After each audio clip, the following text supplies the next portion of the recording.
It's 10 p.m. Saturday, September 27, 2025. You're watching Co-op for Two. My name is Jesse. You're joining me today for part 2 of Murder in Prague. We played part 1 last night for about maybe 3 hours or so. I think we made it to about the halfway point. So far, a fascinating case. I'm loving it.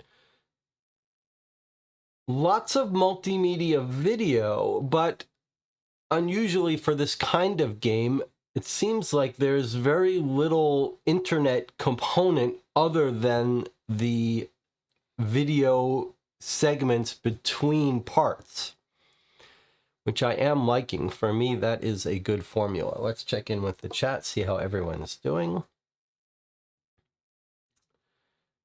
We've got some of yesterday's group here with us, 13 concurrent viewers, 2 likes. It's about normal, lose half of the viewers each of the subsequent nights that any game goes on. Melissa says, I'm making a plushie assembly line. Sister has helped me sell some, now I'm putting them all together. Dragons, bunnies, foxes, Yoshi. All right, so let's talk a little bit about plans, then we'll do a recap, then we'll get into it. I expect we will finish it tonight if all goes well. Tomorrow, Sunday, September 28th, 1 p.m. is our normal afternoon streaming time. I'm not sure what we're going to play. I don't want, the reason I've been hesitating to start a new Dear Holmes case is because October is traditionally when we play our spooky, scary games, and so I thought maybe we should not start a new Dear Holmes case. So maybe we'll do something else tomorrow at 1 p.m. I was even thinking about setting it back further in the afternoon. So you'll have to stay tuned to that to find out what's going on. Now, next week, on Wednesday, October 1st, what we've decided to do is there's a Board Game Geek thread on the Guild for Co-op for Two, a thread that Jonathan Warner has started about planning what spooky, scary games we're going to play through October. And what I thought we would do different this year is on October 1st, I'll do a live stream and I'll set out all of the games I have for us to play in October, all the scary, spooky games. And we can look at them and maybe plan which ones to play in what order. All right. Let's talk about Murder in Prague, the story. Our case has opened with a murder, a single murder of our girl here, Dr. Sarah Mandel. Originally from New York City, working in a hospital in Prague. She's found next door to the hospital, on the same floor, basically, in this famous place called the Faust House, which the hospital is currently using for events, but which a local cult, the Brotherhood of Faust, or Faust Brotherhood, thinks of as religiously sacred. And she's found brutally killed, impaled on some rebar with these signs of the cult. We're told there's part of some statue and stuff. I wonder if the statue is missing here. So her murder is blamed on the cult, but we're not so sure. We're told that a week before, there was an arson in this same room, the library of the Faust House, and a cat was killed, in addition to the floor being burned. The floor is being repaired by a freelance restoration person, Eva Pokorna, and we talked to her on her last mission. We've got criminal records for each of our people and their bank accounts and cell phones. Some in the channel are suspicious of Eva because just because of one line where she said when she saw the body, she said she looked kind of peaceful. So all of a sudden, everyone is suspicious of her being a little crazy. On the other hand, her father is seemingly in a hospice dying, so maybe the sign of a dead body just brings her peace rather than the suffering of someone with health problems. The other person of major interest to us is the leader of this cult, the Brotherhood of Faust, who they've just arrested. When we looked into his bank and phone records and his past criminal history, what the impression you get is not of a religious fanatic, but of a sort of entrepreneurial YouTube streamer grifter who's making very good money selling to men the idea of taking control of your life, etc. And he's making very good money on this. And he even says, I mean, he does sound like a true believer a little bit, but he does say that, like, no one's allowed to do rituals other than me. So do you really think this is us doing this? It seems odd.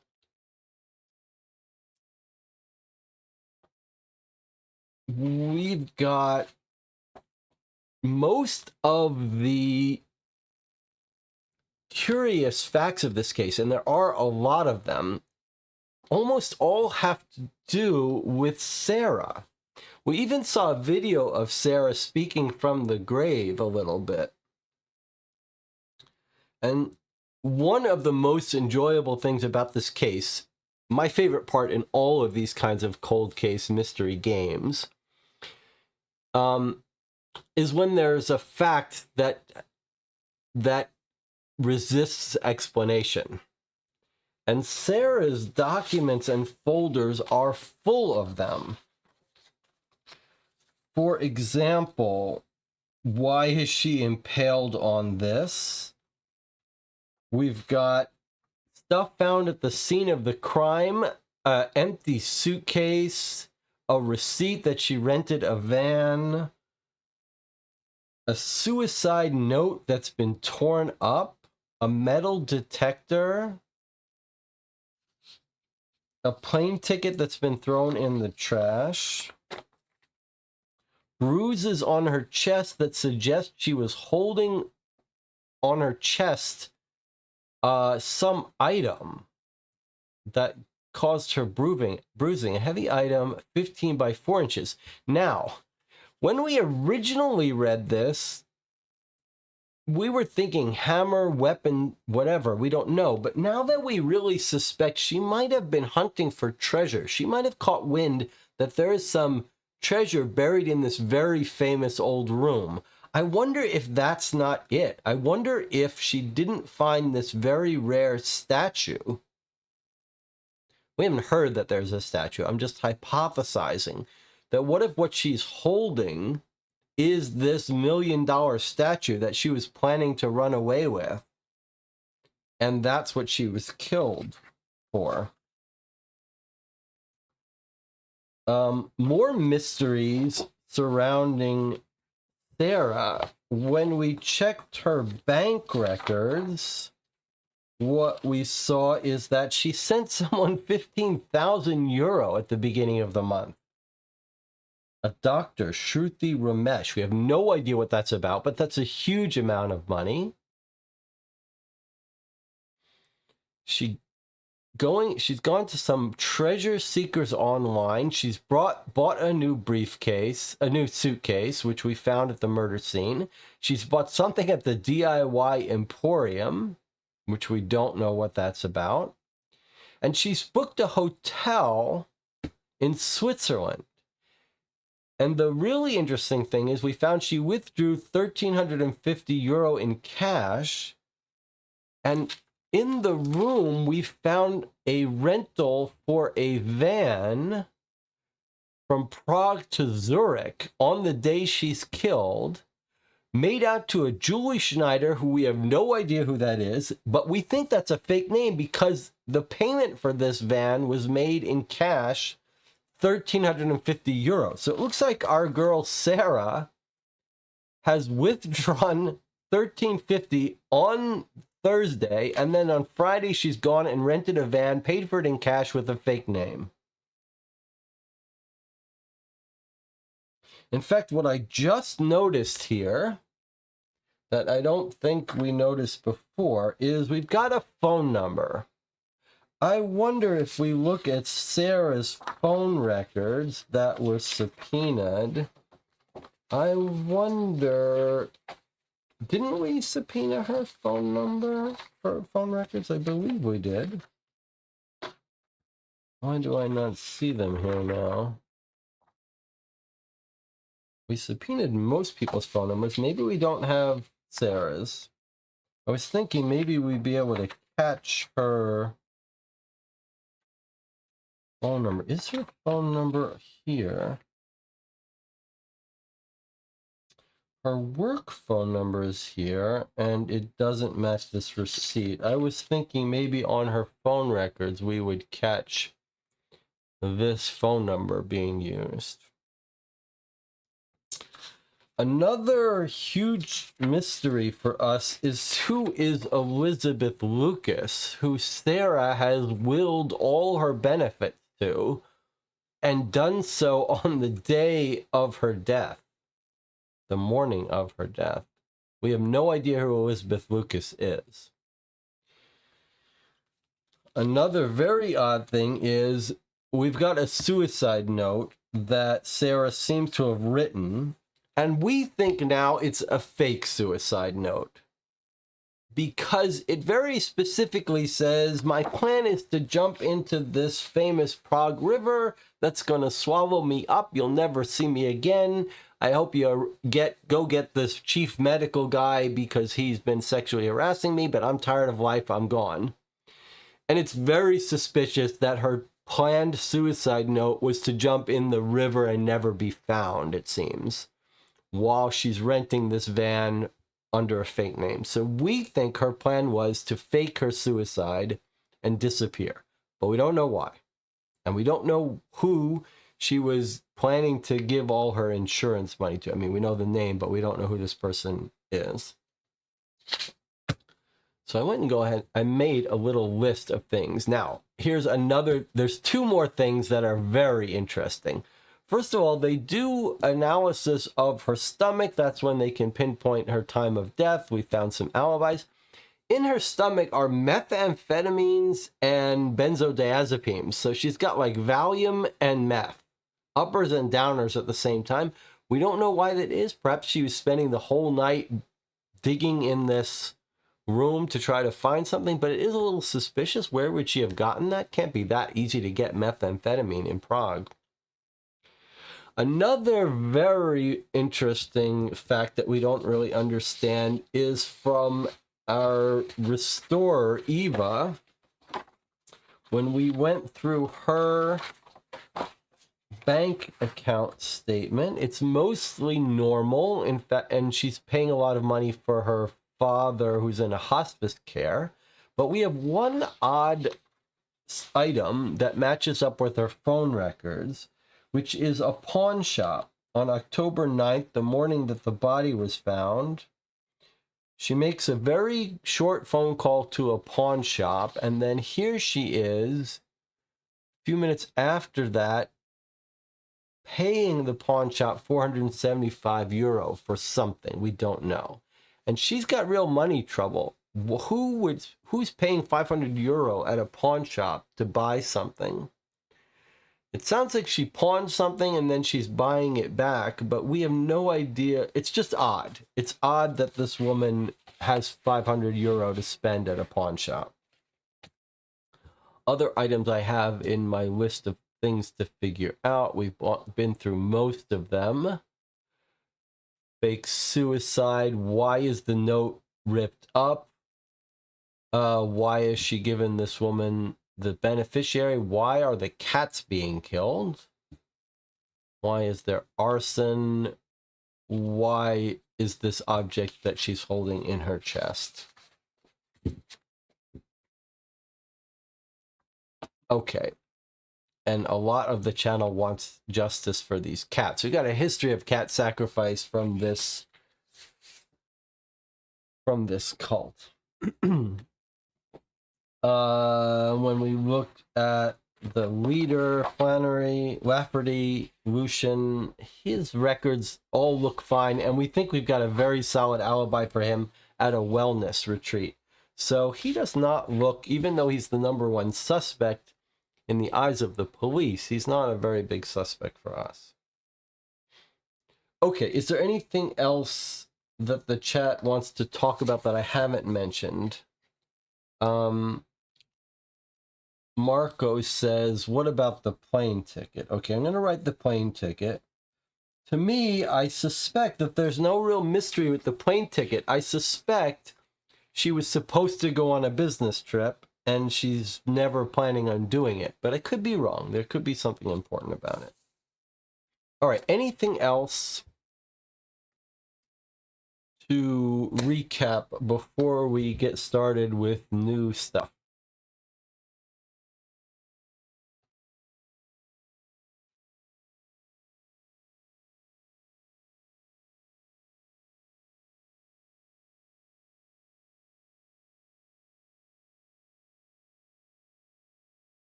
Gwyn says maybe we should play Detective Season 1 Last Case on Sunday. That's not a bad idea at all. I was wanting to play that. Maybe we'll play that tomorrow. Okay, let's get started then.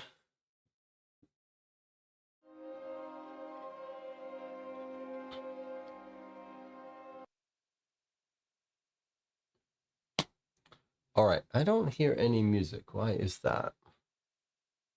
Shouldn't we have music here?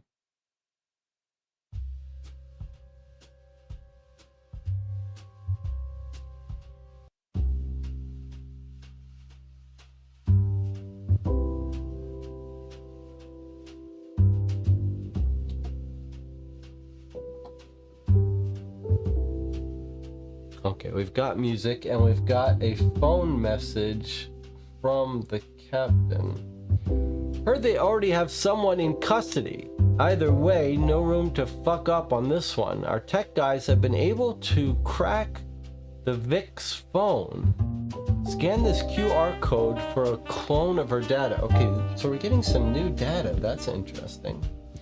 And then down below we see, oh, Captain Russell, when it comes to cutting corners or cheese, you sure get things done. This puts a lot in a new light. Looks like Dr. Mando was being a bad beggar. All right, he's talking about the phone, but it's weird. It wants us to scan this, but it's in the app. I can't.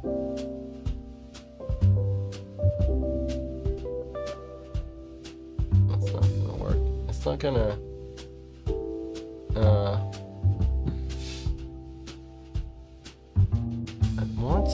It has a QR code, but we're in the app that we would normally use this thing to scan. It's a very odd choice that this isn't a link for us.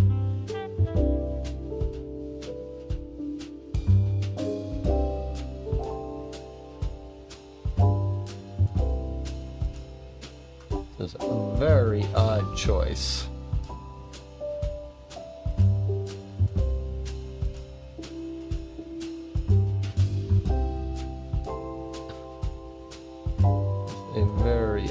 Choice. Like, they're giving us a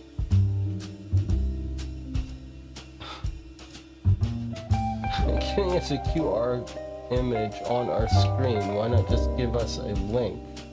How do I get the phone to open this?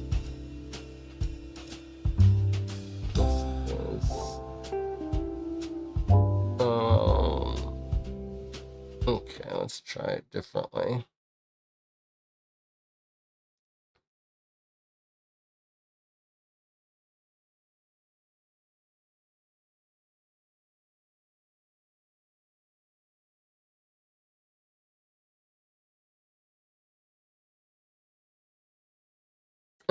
Come on, guys. Come on. This is silly. This is very silly.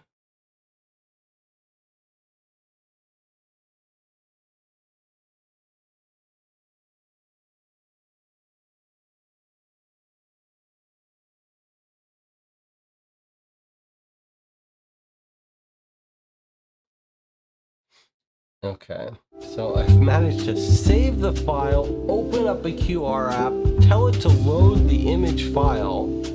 It's just ridiculous. What a terrible choice. Why on earth would they do that? All right, but this is much more interesting. All right, let's not get ourselves upset. Close these. All right, so they cloned her phone. We can look at her calls, look at her messages. Why is this not being given to us in a physical document? We don't know, but let's go ahead and look at her calls. Sure would be nice to just have this in printed form like we have for all the other people. All right, she's called Liz, so the name of the person who she mentions in her suicide letter, who she gave her insurance beneficiary to, is Elizabeth Lucas. So that's probably Elizabeth Lucas. so earliest at the bottom, maybe we'll start there. Okay, October 3rd, she gets a call from the hospital. Can we click on these? No. So we don't even know how long these messages are, which is weird. Can we reduce the volume? I don't even hear the volume. Why is that? Let's reduce the volume. I mean, I can turn off. Why don't I turn off the music while we're doing this? Because I can't. All right, just remind me to turn up the volume. Okay, so I'm looking at the bottom, our earliest calls. We don't have the time for those calls, but she gets a call from the hospital where she works. And then she gets a missed call from Liz, it seems like. And that's probably Elizabeth Lucas, who's the beneficiary. So 11 a.m. missed call, 11:09 a.m. missed call, 11:36 missed call. October 3rd, the detective calls her and she answers it. This is probably in relation to the arson that happened on her floor, right near her room. Then there's a call from Ivan. A missed call. I'm not sure we know who that is. Hospital General. Call from Grandma. That phone number looks a little familiar. We should start checking to make sure there's no overlap of phone messages. 75. Maybe not. It looked a little bit similar to our other person. Okay, she calls her grandmother October 4th. Then a missed call from Ivan. A call from the detective again the day before her death. And then she's called Dr. Vickrell. That's the medical chief that she claims. That's the medical chief that she claims is harassing her. And then we've got a call she makes to reserve her hotel, her Swiss hotel. And if we look at her bank records, if we look at her, why don't I have a better, I guess it's this one. Why is there not a... I must have lost that screen. Okay, so... Oh, there it is right there. Okay. So, let's see. So, here she is. Hotel Swiss, Friday, October 6th. That's when she's paying for it. And here you can see...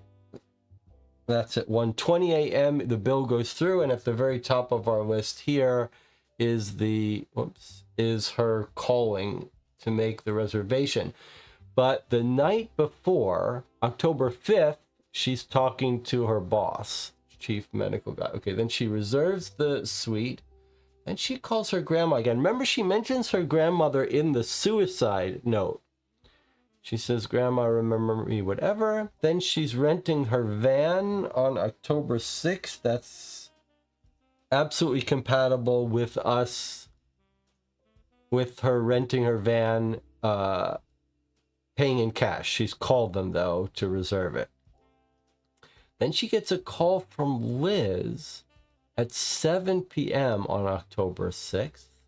And then 2 missed calls from Vickrell. And then a missed call from her grandmother and a missed call from Liz. This is all after she's dead. Her last call while she's alive is with Liz here, October 6th at 7 p.m. And we think she's dead a couple hours later. The rest of the missed calls, she's already dead. So Vickrell calls twice, she's dead. Grandma calls, she's dead. Liz calls. So I wonder if this means this is, I mean, sometimes the killer does call even though they know the person's dead to make it seem like they don't. But maybe on the face of it, you would think that this means that probably Liz and the doctor didn't kill her because they would know not that she's not going to pick up her phone. All right, let's see here. Whoops. All right. What about messages? Okay, March 21st, there's her airplane ticket. Oh, we can click on these. That's nice. Okay. So March 22nd. So this is not the ticket that we found in that room. This is her going to Prague on March 22nd. Maybe this is when she first flew to Prague. Oh, LGA. Yeah, that's her flying from LaGuardia in New York City to Prague. This is when she moved to Prague. Okay, let's see. Let's see what her bank account message says. Client communications, Mandel Sarah. Dear client, thank you for your interest in one of our loan products. An associate will call you. June 9th, client communication. Dear client, this is a reminder your loan installment was due 7 days ago. Remit payment immediately to avoid additional fees or default. So she has left the country in March and she owes money to a U.S. So has she fled the U.S. because of money troubles? Here's her new bank in Prague. Dear client, your loan payment is overdue. Please see to this matter at your earliest convenience. Should you fail to remit payment immediately, our collections department will be in touch. So she's owing money now to Prague Bank in August. Okay, Ivan, this is a person that we've seen in her phone calls quite a bit, but we don't know, and she's got a long history with him. Let's see. Oh, I see. He's not really a friend, is he? September 4th, you have two, gives a thumbs up.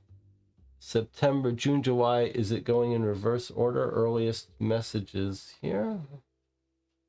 March, April, looks like it starts up here.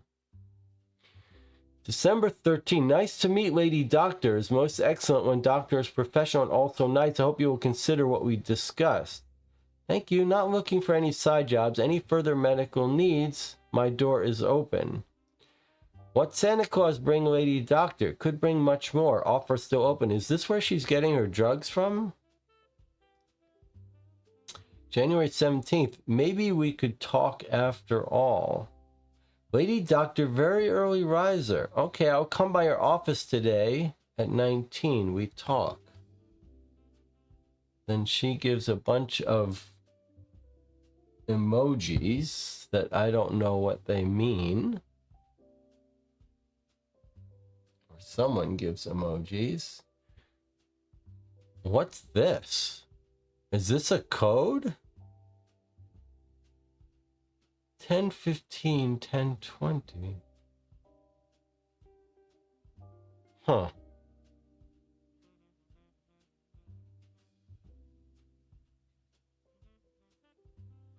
Good doctor. Okay, come agreed place tonight, 20. Huh.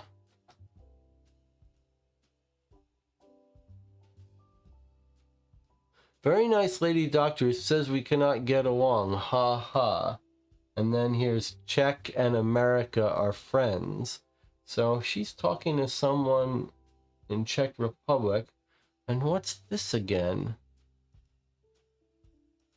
2035, 25. And he says no. I think she's getting drugs. I think she's saying how many of each drug she wants.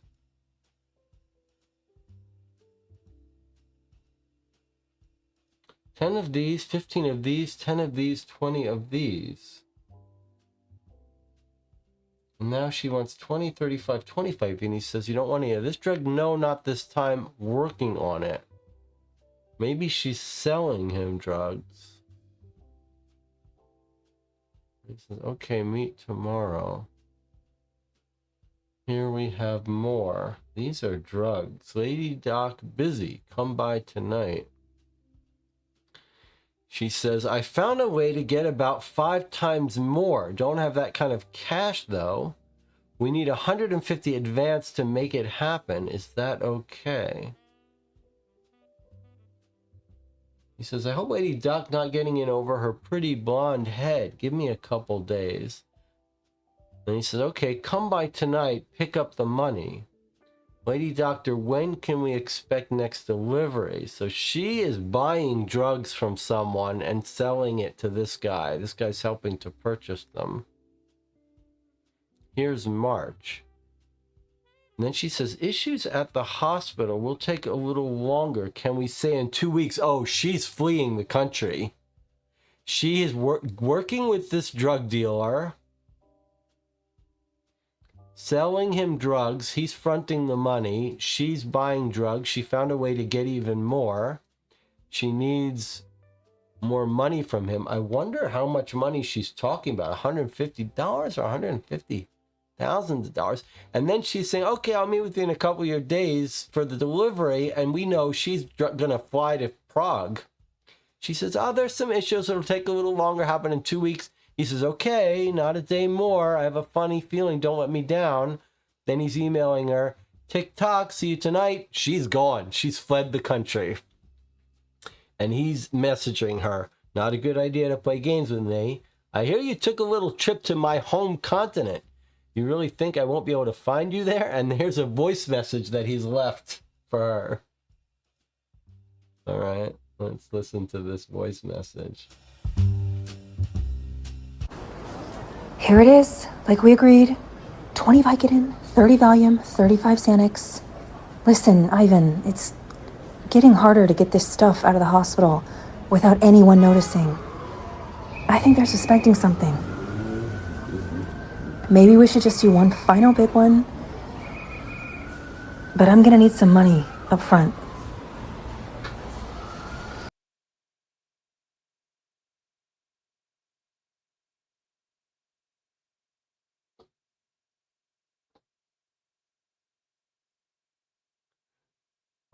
Okay. Let me just make sure I fix something. Here it is, like we agreed.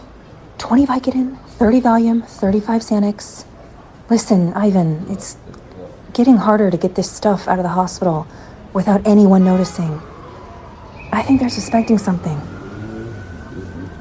Maybe we should just do one final big one. But I'm gonna need some money up front.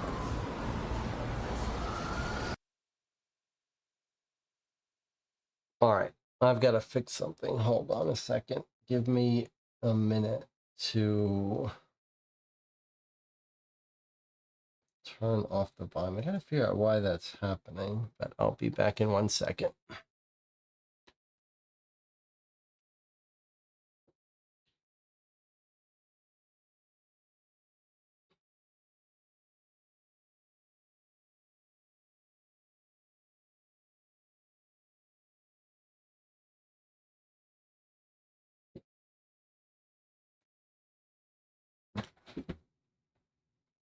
For some reason, sometimes the audio on the YouTube stream starts coming through. So let me try this one more time.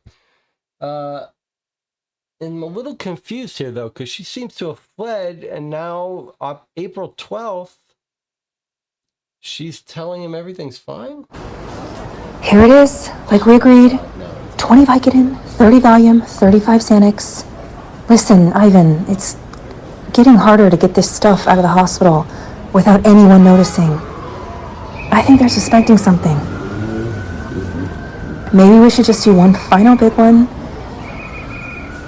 But I'm gonna need some money up front. All right.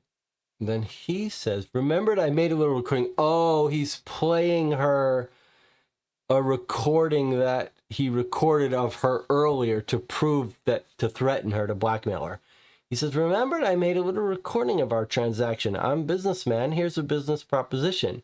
You run away with 150,000 of my money.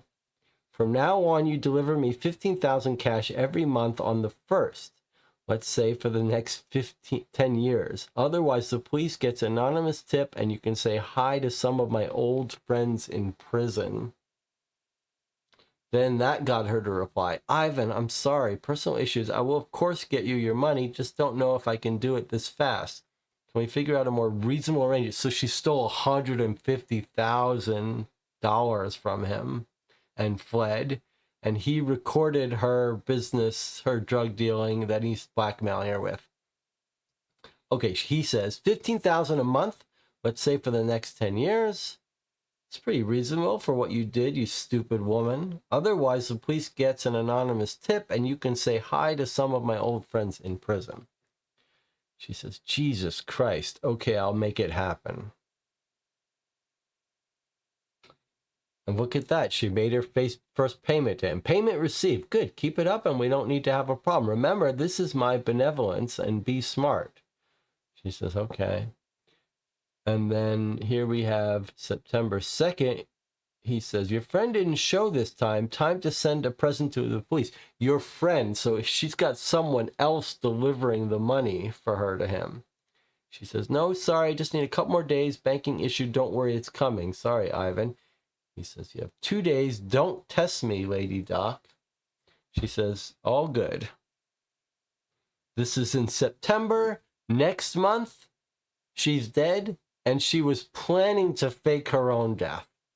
So now we have a reason for her to fake her own death, to get out from under the thumb of this drug dealer. All right, so she did explain what these are. If we see these emojis in the future, we may want to come back to this and remind ourselves, or do we need to, maybe we don't want to have to come back to this. Maybe we should record it just on the odd chance that we... Here it is, like we agreed. 20 Vicodin, 30 Valium, 35 Xanax. Listen, Ivan, it's getting harder to get this stuff out of the hospital without anyone noticing. I think they're suspecting something. Maybe we should just do one. Okay, so she's stealing drugs from her hospital. She's selling them. She had a drug dealer. She owed a drug dealer $150,000. Okay, so these are her symbols. She said, I think this is probably the one we're talking about. 25 Vicodin, which is the plus, I think. 30 Valium, which is the peace sign. 35 Xanax, which is the face. And then probably the 20, that might be the methamphetamine, which we don't know what symbol that is. Possibly. All right. And she's using a little bit of the drugs on the side. Probably it's Elizabeth that makes the deliveries of payments to this guy. All right, that was fascinating. All right, now here's the person she sent 15,000 euro to. Finally, Shruti Ramesh. Now we're going to solve that mystery. All right. First message, January 15th. Shruth, do you think you could take my service today or tomorrow? Came down with something, feeling like crap. All right, she's asking a coworker to take her shift. You got it. January 30. Don't mean to intrude, feeling like you've seemed a little bit off lately. Oh, this is the doctor. He messages her. You're a bit off. You know, if you ever want to talk, I'm here for you. She says, all good, thanks. A couple months later, I heard through the grapevine, management is investigating some irregularities with drug orders. I heard your name mentioned. May just be the rumor mill. Wanted to reiterate my offer, here to help with whatever. You handed it in. Yeah, sorry, last minute family emergency. Have to go to Prague. She's fleeing the country. Have to go to Prague to take care of my grandma indefinitely. You hold down the fort over there. Love you. Love you? Love you. Have they had a relationship between January and March? Now they're in a relationship? Damn, hope you'll be back soon. Gonna miss ya. Truth. Got a huge favor to ask you. Can't explain now, and I know it'll look sketchy. Don't have anyone else to ask. I owe some money to this guy. Need someone to deliver it to his office in the Flatiron. It's a building. Would you mind terribly if I wired you it sometime next week and you drop it off for him? She says, hey, sketchy is right, but I told you can always count on me. I'll call you later tonight to get the details. You're the best. So it looks like this woman is her friend, not involved in any drug deal, but she's the one that she's been using to deliver the money. And that seems to give us an answer to this question. Why has she sent 15,000 euro to Shruth Ramesh? But it also answers a slightly different question, which is she's given this guy his payment for October. So he has no motive to kill her.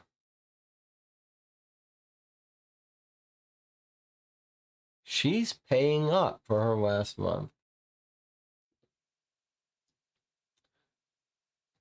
May 1st. Whoa, it's one scary guy. Hope you're not in some kind of trouble, BB. Dropped it off earlier today. Geez, how much you owe this guy. I'm worried about you. You sounded so cryptic whenever we speak. She says, I'm dropping another payment off. Haven't heard from you in a while. Why don't you answer my calls? She says, so sorry. Life's been really overwhelming out here. Yes, please. I'll wire today. That's in September. That's the last dialogue, but on October 3rd, she sends her another 15,000. Maybe these two had an affair. All right. Next up, we have a mystery person. You can come tonight, bring 3,002 passport photos. So someone is making a fake ID for her for 3,000 euro. And when is she setting this up? October 3rd. So here she is grabbing 3,000 euro from her bank ATM. Tuesday, October 3rd. And then here she is paying this person for fake ID.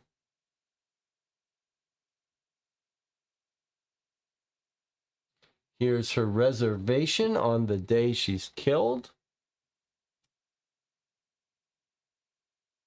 All her reservations. January 15th, she's going to hotel and casino 2 nights. The channel was just asking, what did she do with the money? I think we know. She's a gambling addict. She's a degenerate gambler.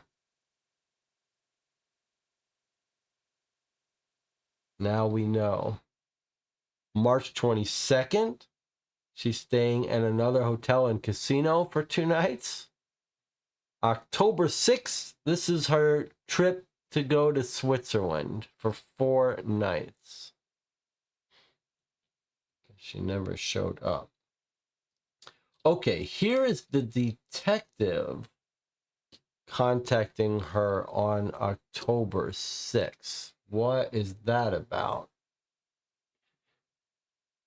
He says, need a couple more minutes, have more questions about September break-in. Okay, so he's talking about the arson. And he says, why are you not answering your phone? She says, I can talk for 5 minutes at 6 p.m. at my office. Then he messages her from downstairs.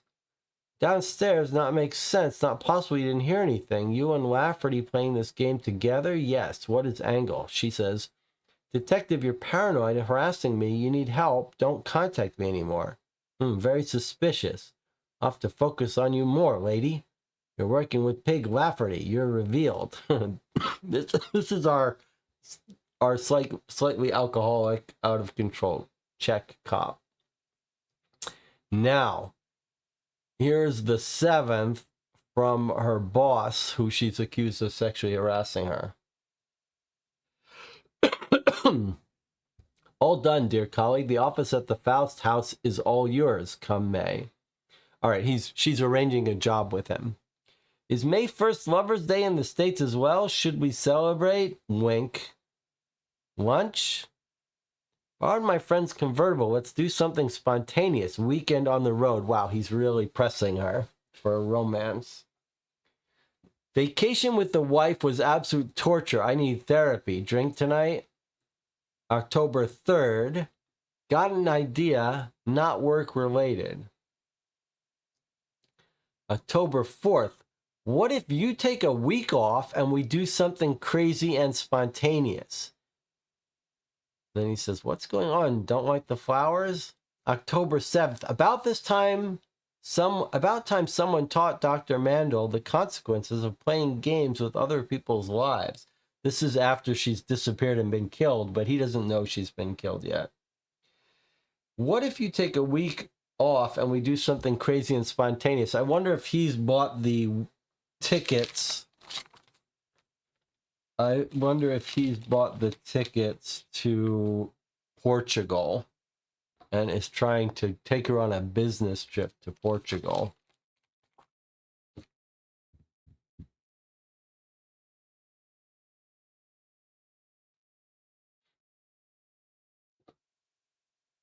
All right, what else do we have?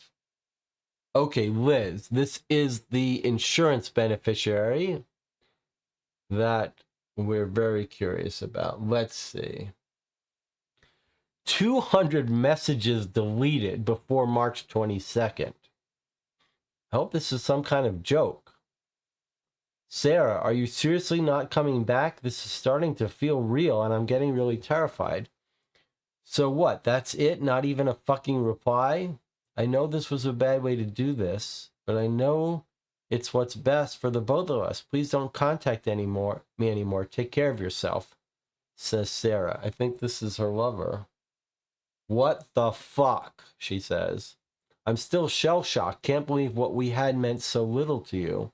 I probably shouldn't if I had any self-respect left, but I do still hope to hear from you. Some indication this wasn't just a fucking waste of life. Remember day drinking in Washington Square Park. Here's a little photo of Washington Square Park. Can we zoom in on there? So the two of them in New York City, down in the Village in Washington Square Park, hung out together. Hey, are you alive? I just need to know you're okay, nothing more. She's totally ghosted Liz, her girlfriend. I saw a news story about some scary stuff happening at the hospital your grandpa used to work. I've got a bad feeling. Could you at least let me know you're okay? So she's in Prague. This is when there was the arson, but now we're hearing that Sarah's grandfather used to work at the hospital. October 2nd, just touched down in Prague. Oh, Liz has showed up. Just touched down in Prague. I don't mean to be overbearing. You've made it quite clear we're over. But I had a strong intuition I couldn't ignore. Here for a week if you change your mind and want to talk. Love you still and always. Maybe you've blocked me and saw last night's drunk text. Oh no, here she is before that. October 4th. Maybe you've blocked me and I'm just texting with myself here. So if that's the case, and maybe even if it isn't, I'm at some after hours bar. It's hot as fuck and it's reminding me of the wild times we used to have, and I want you to take off all my clothes now. She's drunk, trying to reconnect with her lover. October 5th, on the off chance you haven't blocked me and saw last night's drunk text, I'm sorry.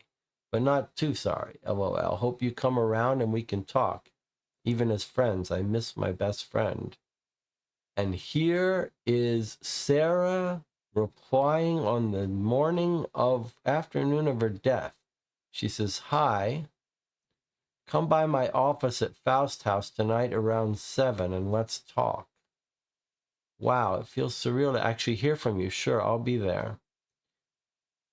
In retrospect, okay, then here's in the evening after our girl Sarah has been murdered. Liz texts her at 10 p.m. In retrospect, I wish you'd stuck with radio silence. That felt like such a negation of any sanctity of what we'd had, or at least I thought we did. So she showed up, Liz, at the appropriate time, and no one answered the door. So I think Liz is saying either you didn't show up or it went badly, or maybe actually, no, that's not right. That's not right. We know she actually was there because when she showed up, she filled this out. On October 6th, she did show up at 7 p.m. and she filled this out. But she's a little bit upset about it. She says, in retrospect, I wish you hadn't replied. That felt like a negation of any sanctity. Next day, what the fuck, Sarah? Remember, she's dead now, but this girl doesn't know it. October 8th. Still can't believe how fucking cold and distant you were. It's got me wondering if you're struggling with some stuff. I can still be here for you, you know, extending my trip a bit. Call me. Okay, so clearly Liz hasn't killed her. If she has, she's faking these replies very convincingly.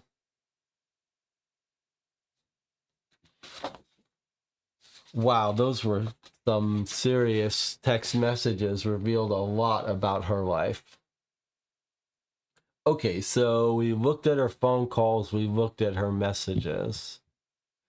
And do we need to... So let's remember here that we've got phone numbers of people.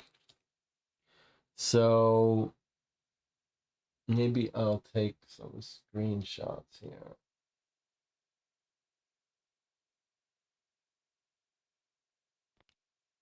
In case we need to know Sarah's phone contacts, we could look them up here. I'm not sure we do. All right. Very interesting. And now it has lost where we are, but that's okay because... Oh yeah, that's okay.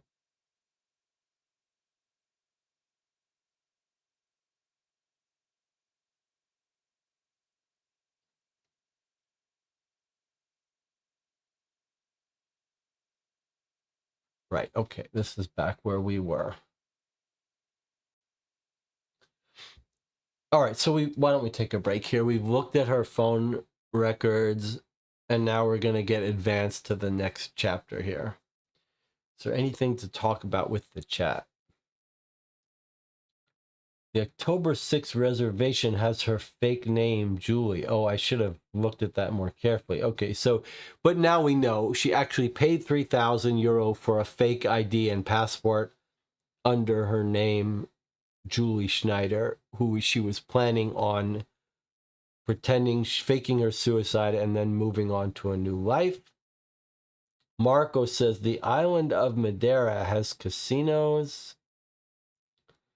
Did she delete her messages? Crime of passion. It certainly doesn't look like Liz was involved in her death to me. Jamie says, was the fight with Liz the reason for Sarah tearing up the suicide note because she changed her mind on giving the life insurance to Liz? I don't think so. I think Liz went to visit her at 7 p.m. and our girl was alone in that room eating Chinese food at 9 p.m. when she was killed. I think that's separate. I'm still not sure exactly how it ended with Liz, but I think when Liz left, she was just irritated that Sarah was so cold. But she always planned to disappear and fake her suicide until the person killed her. All right, let's take our break here. I'll see you in 8 minutes.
All right, we're back. The chat is a little bit intrigued by the meetup between Liz and Sarah. Sarah says, I'm trying to understand, how did Sarah get Liz to sign the document based on the text message? To me, it feels like Liz was more interested in mending a relationship. Jamie says, unless Liz tore up the suicide note, she knew of the plan, didn't want any part of it if they weren't getting back together. Imagine you get back with your ex. She says no, but sign this life insurance form. Kind of weird. I'm beginning to wonder if Liz even saw the document. Sarah possibly faked the signature. Jamie says, if the murderer tore up the suicide note, why not tear up the insurance policy too? Maybe they weren't in a hurry. Maybe she realized the insurance wouldn't pay for the suicide. Okay, well, let's look at a couple things. First of all, no one is faking Elizabeth's signature. You can't just fake someone's writing like that. That's so different from your own. And you certainly can't fake a signature that's so distinctive. So to my eyes, Elizabeth has absolutely signed this. And I think, you know, it sort of makes sense. She's hoping to get together with Sarah. And the text messages she described are very cold. She's like, I got there. I kind of wish we never got met up because you were so cold. So the way I see it, she met up with Sarah and Sarah said, I don't want to talk about it, but I'm sorry for everything I did. I want to put you on this beneficiary. And Elizabeth is sort of in shock and signs it. And then Sarah's like, now leave. Now, as far as why the suicide note would be ripped up and the insurance wouldn't, maybe Sarah did have second thoughts about leaving and faking her own death. What if Sarah changed her mind and said,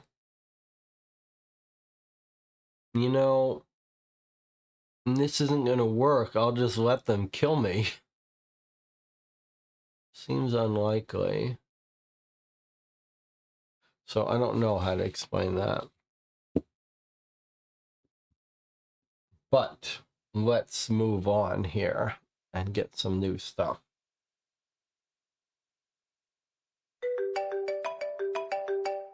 Oh, it's the drug dealer. He's calling us. The drug dealer is calling us. Should we answer this? Приветствую, detective. How are you? My name is Ivan Surnik, and I hear you have some interest in me because our Dr. Mendel find your unexpected end. So, I just wanted to save us both time and make some things clear. I personally, of course, don't know anything, but I have ears. I hear things. I have imagination, and I can imagine.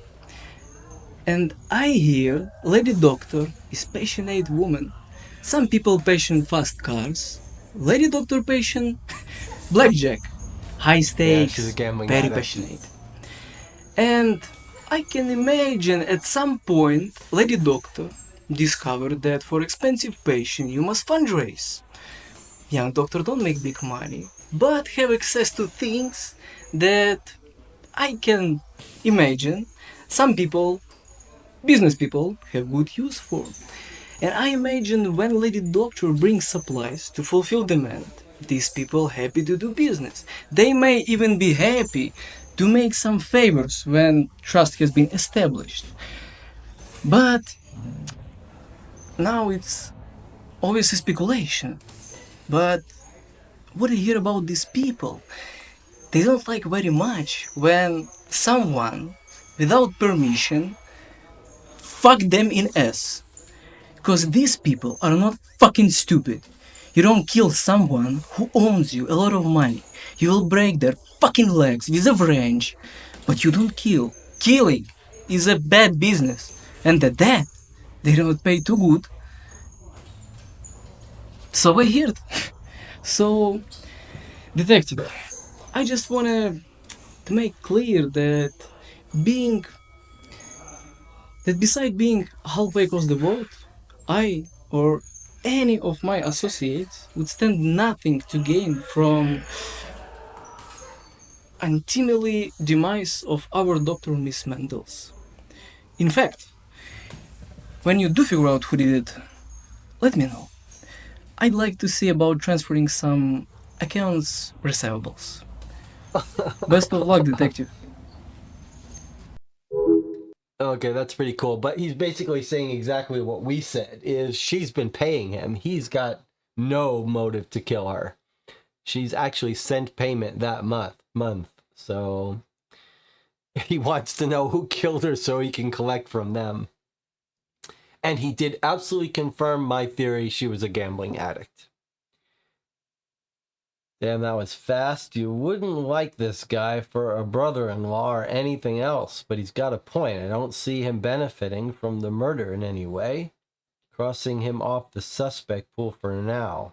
Plenty of interesting color on our dear Dr. Mandel, however. Meanwhile, I'm due to see the hospital chief now, which should be a treat and then some. The hospital chief we saw from the text messages is married and was definitely pursuing Sarah. And we now know that Sarah's a lesbian, or at least bisexual, so probably things didn't go so well with him.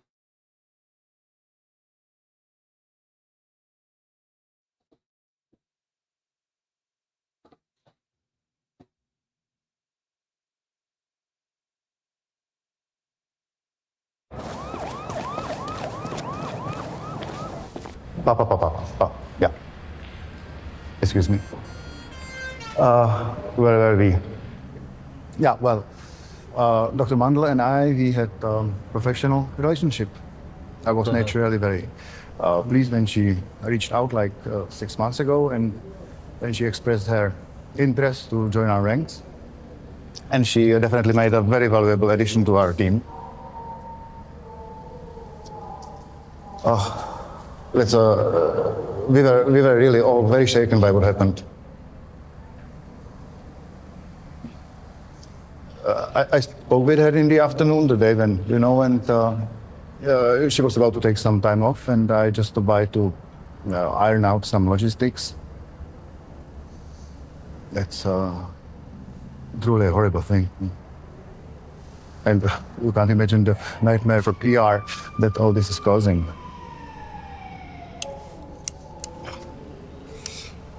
One-sided, well, Mrs. Rich, clearly you have seen our private communications. Well, I actually see why it might seem one-sided. The truth about Sarah is she wasn't what she seemed. I did all sort of favors for her. She really wanted an office in this house, so I made it happen. Although I usually try to keep our doctors out of this damn building, to avoid more bullying from those lunatics, And Dobrý večer, pane doktore. Večer. Well, as I said, she was almost split personality. Hot one day and ice cold the other. I thought maybe she was teasing me. This long, meaningful looks, and all of a sudden, cold shoulder, and making me out as almost as some stalker or something. You know what? I think this was her nature, to manipulate. She was a manipulator, right? She used, she played with everyone again. And who knows what? Maybe this was also her undoing.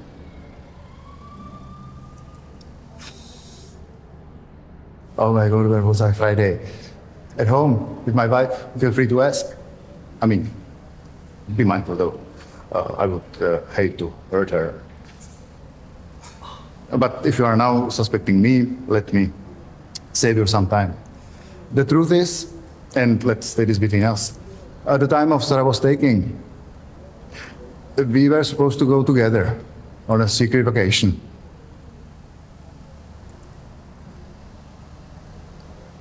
She acted so aloof for the longest period of time. But the Friday I saw her, she was back to her sweet self. And she actually confirmed we would meet the next day on the airport. And I mean, I was waiting there almost all Saturday. Yeah. Tak až se otevřou dveře, tak tam si budu, ne? Taky si sem choď nahoru a dolů ze svůj, to neudíš.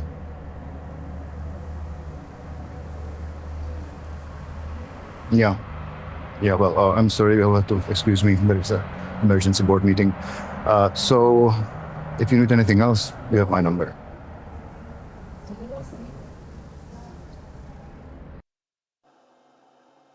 Oh, that was such a good scene. Wow, I think this is just about the best acting and filming and directorial writing for these multimedia interviews that I've ever seen in a game. In a board game, at least, not counting video games. I mean, that was just a beautifully done scene. Channel was commenting how he was trying to quit smoking. He had a little nicotine patch. But more interesting was just his whole attitude about talking about her and how he was cheating on his wife. He didn't want the detective to mention it, but if he had to talk to her, be subtle about it. It's just a very believable, good scene, and confirmed our theories that this guy did try give her that ticket to Portugal. He was hoping that she would meet him there, and he spent the Saturday waiting for her at the airport probably gives him not strictly an alibi, but a psychological alibi. Like, would you do that after you killed someone? Maybe you would. But no motive to kill her, really, if he thought he had a chance with her. Most interesting note from, I guess, two interesting notes from that interview. The most interesting one was how he said she had sort of manipulated him into getting her that specific office right next to that room. And it makes you think that her plan all along was to get access to that room for some reason. She knows there's something valuable in that office. Maybe she knows because her grandfather used to work at the hospital and knows something about how maybe during World War II something valuable was hidden there. The other thing that's a little interesting is how he describes her as having sort of a split personality, hot and cold. It could either be because she's a drug addict or just his imagination.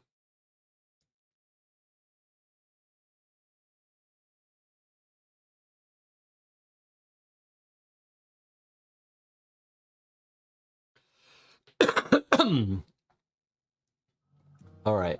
I wouldn't let this guy take out my appendix if he were the last surgeon on Earth. The question is, was his bruised ego enough of a motive to pin up Dr. Mandel forever?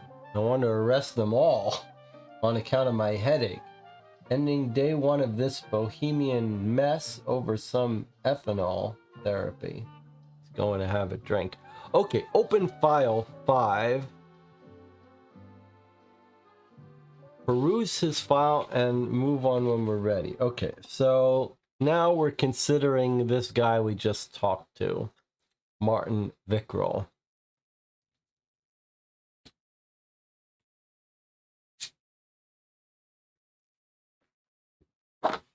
All right, let's see what we've got on Martin Vickrell. I mean, I do not suspect him of much, but let's just take a look at his. Let's try to keep an open mind here. He's a native of the Czech Republic, got a PhD, married, chief of surgery. He's got asthma. We saw him take a little inhaler. In addition to his... In fact, this reminds me that on our list of clues, we should also put that there was some sign of tobacco at the scene. You might want to recheck that at some point. All right, let's look at his past history. Prague, Czech Republic, officer dispatched to party residence on account of a phone report of possible quarrel by a neighbor. Upon arriving on scene, party was found heavily inebriated and party's spouse showed telltale signs of domestic abuse, so he's also a domestic abuser. However, upon officers' questioning on site, party's spouse denied any such incident. Patrol spent another 38 minutes on site to de-escalate situation. Prague, Czech Republic. Patrol arrived on scene following a report of road rage against party. Following the incident, confrontation occurred between the party and the other driver, whereby the party repeatedly physically assaulted the other driver. Party was taken into custody. Other driver attended by EMTs with light concussion and broken nose. So we know he's got a temper. He's beat his wife and got into a road rage. So he absolutely has a temper. That puts him a little bit higher on our suspect list. Blood type A negative, and we've got his fingerprints. So did he confront her and end up killing her in anger? Let's see if we can catch him in any lie. All right, he's got 41,000 euro. He's clearly not going to be motivated to do anything for money. They subpoenaed his phone and bank records. Let's look. Fresh Mart, October 3rd. Now, Sarah ate at Fresh Mart too. Same day, Tuesday, October 3rd, 8:18. Tuesday, October 3rd, 9:23. That's a little odd, huh? They're shopping at the same place on the same morning, but an hour apart. I mean, that doesn't sound like they went there together. That's weird. Okay, flower shop. He asked her if she liked the flowers, so we know those are sent to her. He's got his monthly salary of 10,000 euro.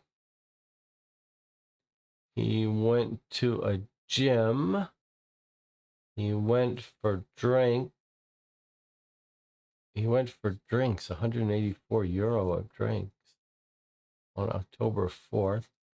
Thursday, he's booked the getaway, the romantic getaway with Our Lady Doctor for the next day. 3,400 euro it cost him to go to Portugal with the Lady Doctor. Then he's in the afternoon of the next day, he's gone and bought himself some swim trunks for 126 euro. Maybe he bought her a swimsuit as well. 4 p.m., he went and got a tan. He is looking forward to this trip. The next day, what has he done? The next day, he's waiting for her at the airport. Bought some coffee for 8 euro. And then he finally gave in and bought nicotine patches. On Sunday, he's gone to the beauty parlor. And then gone to La Petite Boulangerie. And then to the movies.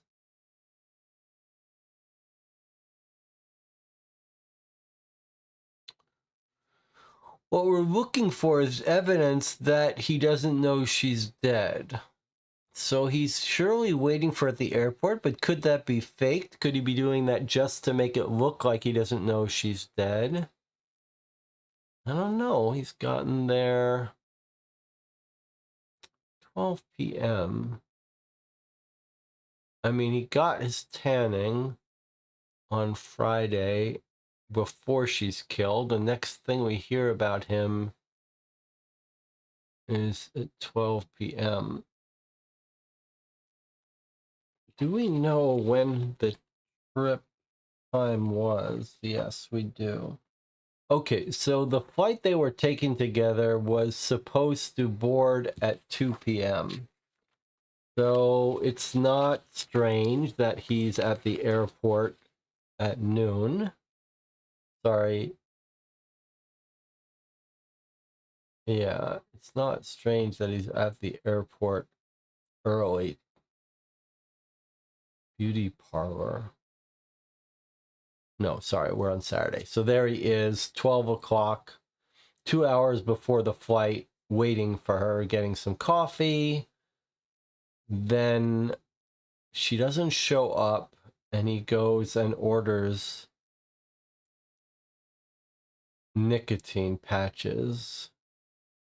Don't know why. And then what do you think he's doing here? Is he buying stuff for his wife to make up for it?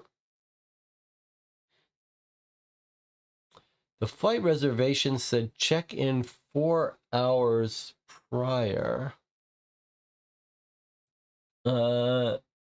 Well, there's no evidence that he didn't show up 4 hours prior, right?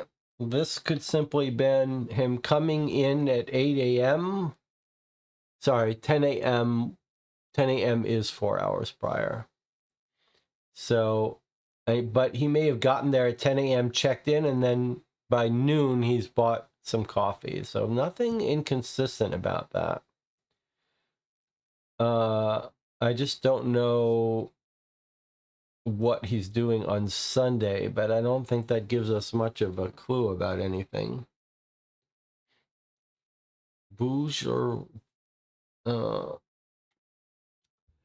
Boulangerie is a bakery. I wonder if he's just hanging out with his wife. Sorry, so I have a crazy theory. Suppose his wife knew about the affair, takes his phone messages as him. The last message he texts her, although it's after she dies, does not sound like he was addressing her. Oh, no, that's a bit of a stretch. All right, let's look at his text messages. Maybe we can find something. All right, so they've subpoenaed his text messages. Let's see what we can see here. He gets a 48-second call. Then he's called the hospital. Here he is. We saw the other half of this text message. Got an idea, non-work related. This is him calling her. So I think maybe we would be well advised to record her number. 665-5499. This is Sarah. See the girl.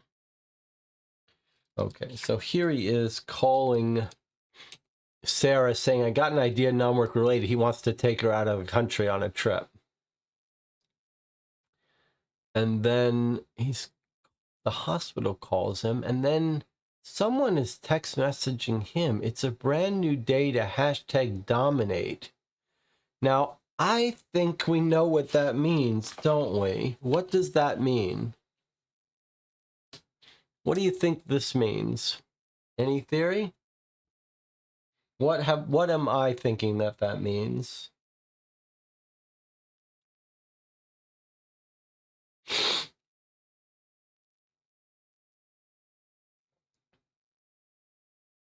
He's got a text message on October 4 at 9:33 a.m.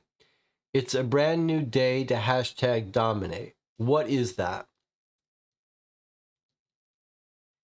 A Faust Brotherhood message. Exactly right.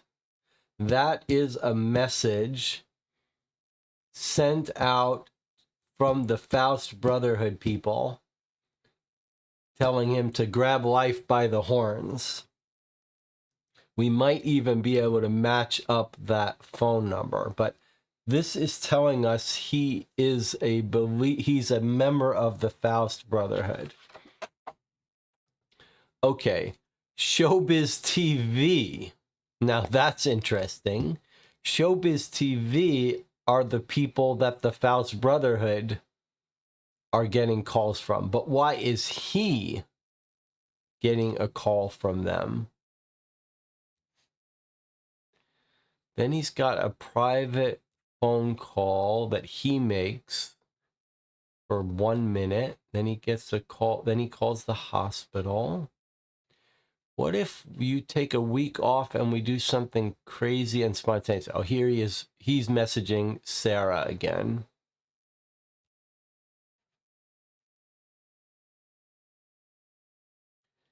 Then he sends a message to someone else. Went in for the kill.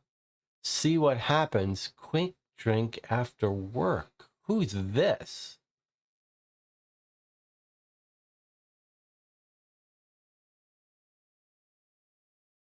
This is someone that knows about him trying to get with the doctor?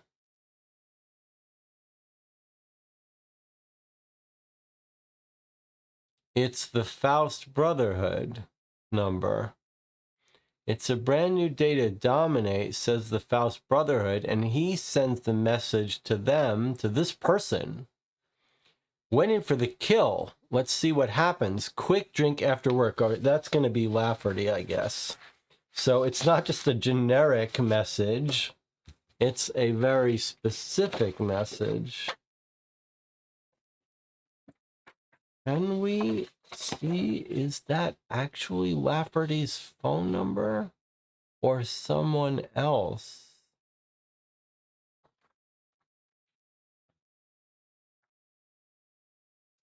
$497. It's not a it's not a message coming from one of Lafferty's friends, but is this supposed to be the phone number of Lafferty? Because that's not right.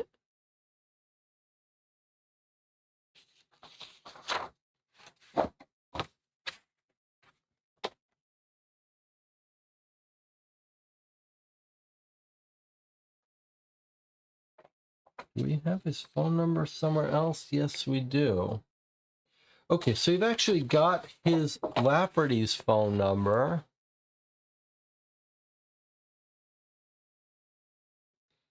666 is his phone number.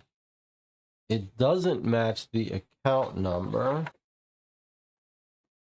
But it's not.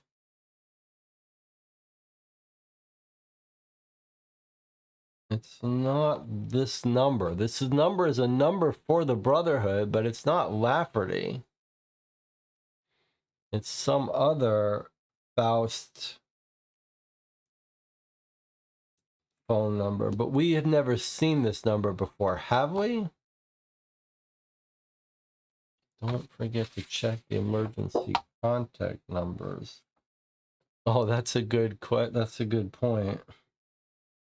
We've got contact numbers for emergency contacts. Wow, that's good spotting. That seems very important for us. And that is why someone said we've got his wife's number. 22655 is who he's talking to here. So is it the case that we don't know who this phone number belongs to? Is that right? We do not know. We do not know what this phone number is. Is that right? Or am I overlooking it somewhere? 420 60333 497. We know this is the Brotherhood, but who in the Brotherhood?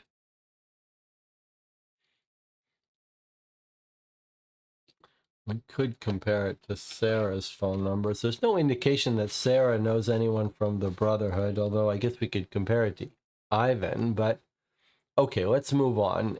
Maybe something will explain who this is. So he's telling this person back, I did what you said. I tried to dominate. I made the move. I tried to get her to come away with me, and maybe it's going to work. Okay. The person has replied back, Alpha Life, see you at the bar. Someone in the Faust Brotherhood, but we don't know who, and probably not Lafferty. Okay, he's messaging her again. What's going on? You didn't like the flowers.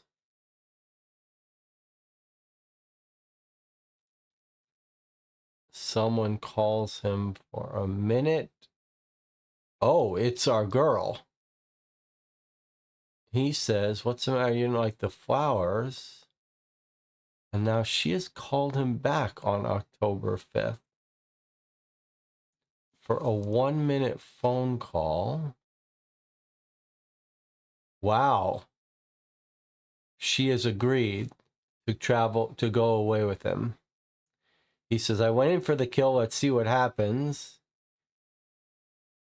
Didn't like the flowers. She calls him. They have a 1-minute conversation. She says, okay, let's go for it. I'll go away with you. And he says, done. He calls up and spends $3,500. And he texts his wife, baby, gotta go on a last-minute business trip. Copenhagen for a week, leaving Saturday. Then he contacts his Faustian person and sends a picture of Dr. Sarah. And he says, "This beauty and I are off to Madeira Saturday. Wink, image attached." Then he messages his wife and says, "Could you wash my bathrobe, the Chinese silk one?" The wife says, "Of course, my love, and get home early. I'm making dinner, your favorite." Okay, then he calls the hospital, probably to arrange his trip. Wife replies, this is Saturday. He's headed to the airport. On Saturday, while he's at the airport, the wife sends him a message, bon voyage, my darling, and thank you for last night. I felt like we clicked again after a long time. I, for one, clicked repeatedly. So the wife thinks the spark is back in the marriage because he's all worked up right before his trip. Okay, at 12:37, he's trying to reach Sarah. Dr. Sarah, he's trying to figure out where she is. She's not answering her phone. By 2 p.m., he messages his friend at the Brotherhood. She never even showed, would you believe that? That's pretty convincing that he's not involved in her murder. Then the Brotherhood guy replies and says, "Bitches equal witches, each one worse than the next." Yikes, that's harsh. Then he says, "About time someone taught Dr. Mandel the consequences of playing games with other people's lives." This is him messaging Sarah. This is more psychological proof that he didn't kill her. Like, if you killed someone, you wouldn't text a message like this to their phone. That would make you too much of a suspect. So he's clearly not involved in her death, by my mind. But he's mad at her and he sent her that message. Okay, here he is calling his wife. The hospital calls him. He's probably calling his wife saying, "My trip was canceled." Then the hospital calls him. Then he gets a call from the newspaper. Oh, they found the body on October 9th. Sarah's body's discovered murdered. The newspaper wants a quote. Now, someone has called him, 263. Who is that? Who has called him? We don't know who that number is, but they have a...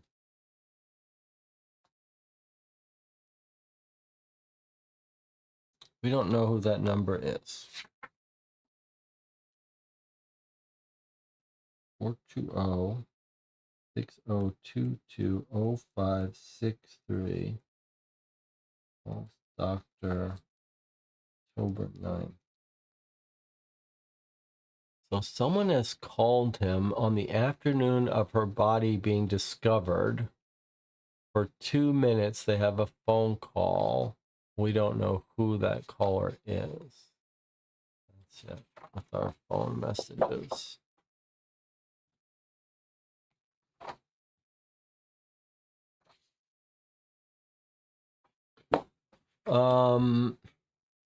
Okay, so we've got 2 phone numbers that we want to figure out who they are.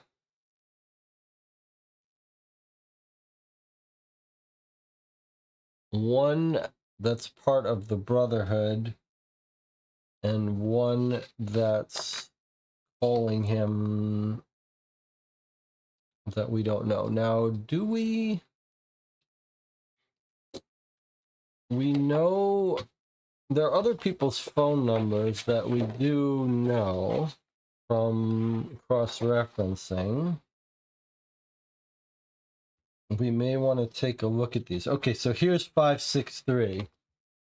Okay. So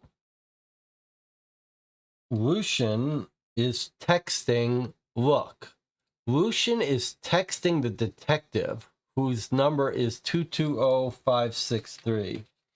220563. So the detective has called this guy on October 9th. He wants to talk to him. This is the detective. Well, it makes sense. Her body shows up dead on October 9th. The doctor is calling the chief medical person, her boss, to find out about her. Okay, so that's that. Now, can we locate who this person is that's part of the Brotherhood who says bitches are witches? This is the one I want to identify.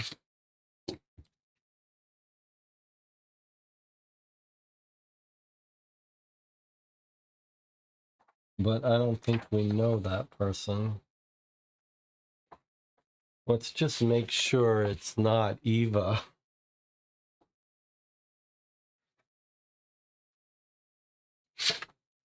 We're looking for 420-60333. Doesn't show up on Eva's phone number. She is 33233. So it's not someone she's talking to, and it's not her.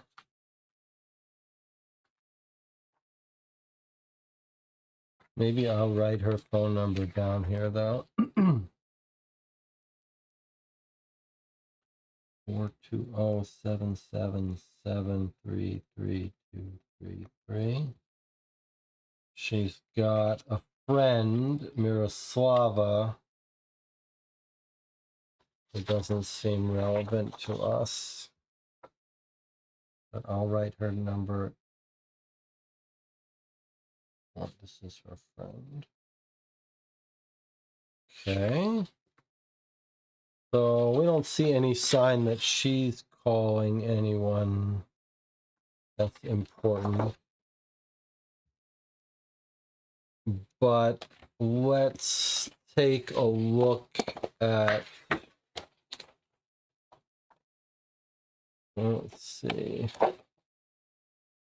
Do we want to take a look at Sarah's phone to see about Ivan?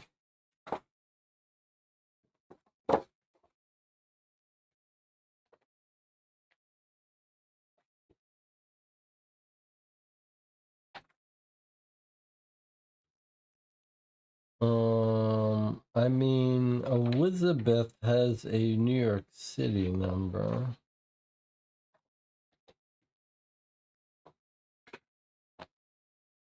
Can we view the photo of Lafferty with the Brotherhood members getting tattoos? Sure.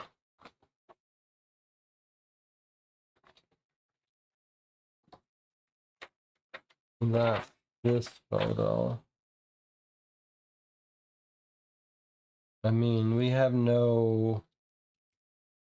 I don't think we have any other names other than Lafferty.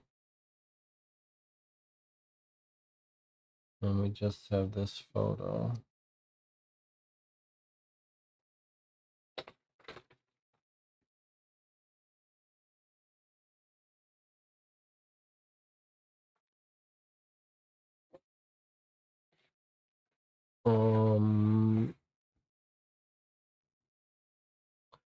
Just see for a second here.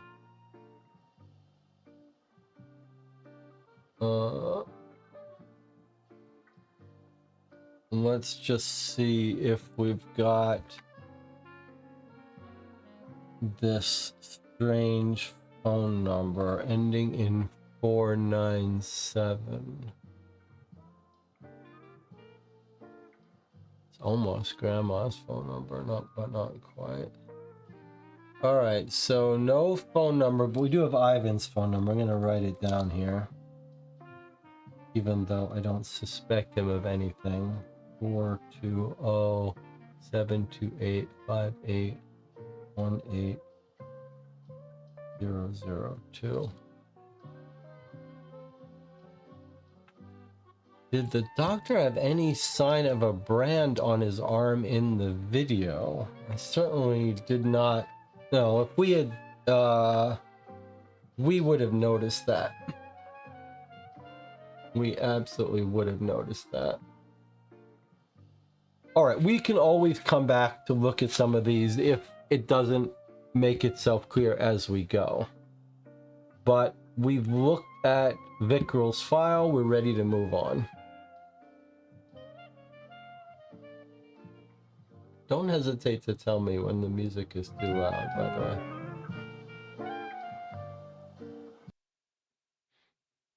Another rude awakening. Oh, it's the detective trying to reach us. Why are you still investigating, James Bond, idiot? Why are you interviewing suspect I already cleared? I told you Lafferty did it. Is this why they sent you? To help the ugly fucker get out of this? Yeah, you are a part of the conspiracy, yes? Nobody believed me. Lafferty has friends everywhere. But you better be careful. Justice will be served, and you're going down too, you stupid hamburger. Wow. Okay, he's not in a good mood.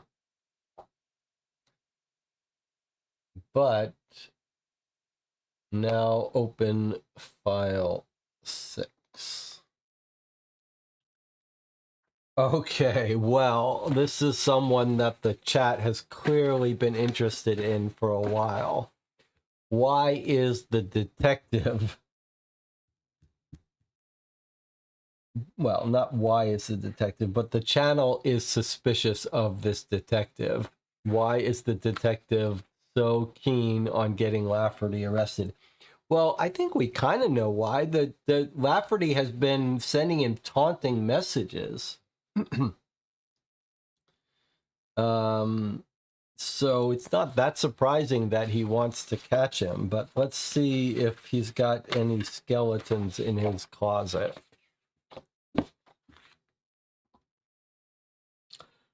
Bob Carell. No emergency contact, no home information. He's got arthritis, liver cirrhosis because he's a drinker.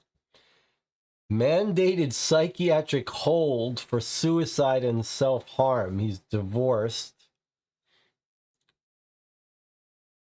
Born and live in Czech Republic. 62 years old. No criminal history. But he's got a psychiatric hold. Okay, let's take a look at his bank records. So he went and got a donut on October 3rd. Who subpoenaed these records? Oh, that's our department, the GIA, Captain Russell. Okay, he went to donuts. He went to the deli. And he went to the pharmacy. Then he went and got bullets at the ammo shop. October 4th, he gets €55 out of the ATM, and he goes to the liquor store. Then he goes to a restaurant, the Bread Dumpling. Then he goes to the shooting range. Then he's back at the pharmacy. For what? Then he goes to the Carver's Emporium. We don't know what that is. Could be restaurant. Then he's back at the donut shop and back at the liquor shop. Sprays and paints. Oh, ho, ho, ho. Sprays and paints.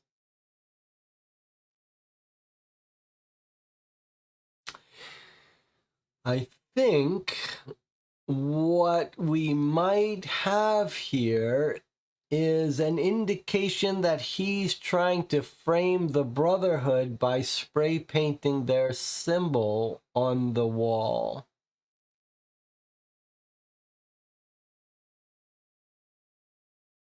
Is that what's going on? that he's so convinced that they're up to no good, he's going to frame them.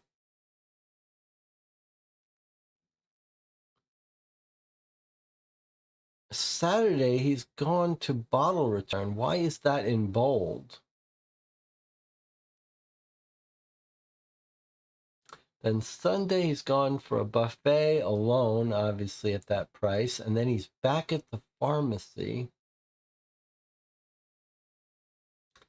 €23 at the pharmacy, €13 at the pharmacy, €15 at the pharmacy. Not sure what that is. Maybe that's his cigarettes.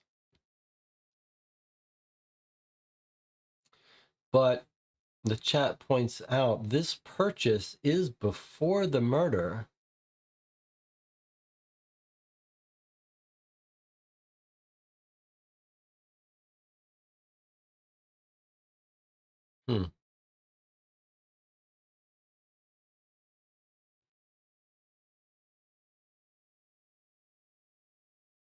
Bottle return. I don't know why that bottle return is a plus balance. Oh, good catch. Okay. So someone's credited $9 to his account on Saturday. For some reason. He's returned something and gotten a credit of €9. Maybe we're going to find it in his text messages. Let's see. All right, so we're most curious about this spray paint stuff, but let's see what else is going on. We expect to see some of the taunts in here. October 3rd, here's the message from Lafferty saying, Birdie tells me you've been dusting off your sharpshooting skills. I'm positively quaking in my boots. He gets a call on October 5th. How have you been doing anyway, Sherlock? How's your cat murder investigation? Maybe you finally found your speed. This is again Lafferty taunting him with text messages. And then an anonymous call, untraceable, coming in from one of the Brotherhood saying, leave Lafferty alone. Oink, oink. Then he sends to our doctor. He says, I need a couple more minutes, more question about the September break-in, your non-answer phone. Then Sarah replies and says, I can talk for 5 minutes. This is the day of her murder. Okay, now look at this. Should have gone through with the suicide, you ratty rat. You're fucking with the wrong people. This is another Brotherhood message. They know he tried to commit suicide at some point, and they're taunting him about it. Here he is. He showed up at the doctor's... I should do this. This is more interesting. He showed up at the doctor's house. I'm downstairs, he says. Then an hour and a half later, you still not make sense. Not possible you didn't hear nothing. You and Lafferty are in this together. So he's talking about the arson. And in her report, she's witnessed and says, I was sleeping in my office when the smoke alarm woke me up. And he's saying to her, it doesn't make sense you didn't hear something going on at the arson. What are you hiding? Now, she could have been on drugs and passed out, or she's lying about not hearing anything and she was involved in the arson. And then here's an anonymous Brotherhood message, stick your nose in another trough. I'm going to write down another clue that I just remembered.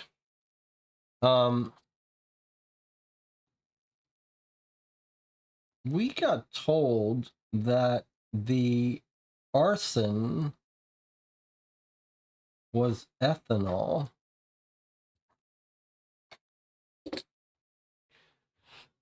All right, let's see. Detective, you're paranoid and harassing me. You need help. Don't contact me anymore. This is Sarah. Then he gets an anonymous pig. You're working with Monster Lafferty. You're revealed. I'm putting an end to all this. This is their detective messaging Sarah at 7:30 saying, I am putting an end to all this.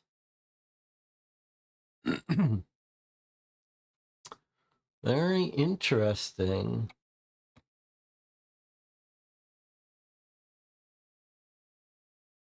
Is he convinced that she's involved in this, and is he going to try to frame them? And he gets a message, watch your back. Another anonymous message at 8:48. Buzz me up or chisels will fly. Who is he messaging? Buzz me up or chisels will fly. This is at the time of the murder. So this is either his alibi or he's going to get himself in trouble. It's not to Sarah. Who is this?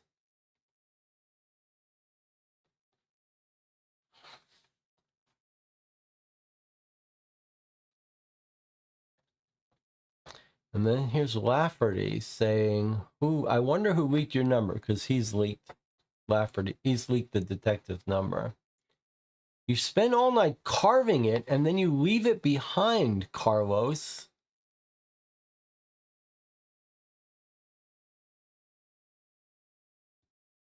This is our mystery person, Carlos. 420-6617-3309. This is our detective's alibi. He's shown up. I'm downstairs. Buzz me up or chisels will fly. And then this person, and then at 11 p.m., that person is messaging him back and saying, you spend all night carving it, then you leave it behind Carlos. You leave it behind Carlos. It's not, his name isn't Carlos. You leave it behind Carlos. Who is this? Is it a boyfriend of our detective? It seems to be an alibi, though. But we don't get to see this image. Let's see if we're going to get more information. Here's our Lafferty saying, start looking in the mirror. And then he says, again, Lafferty is taunting him. Then the criminal division calls him for 5 minutes to tell him that her body was found.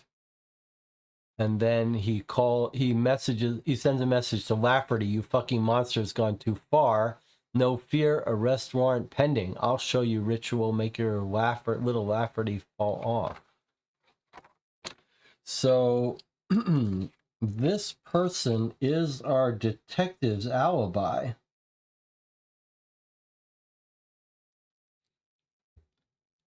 It's something to do with carving.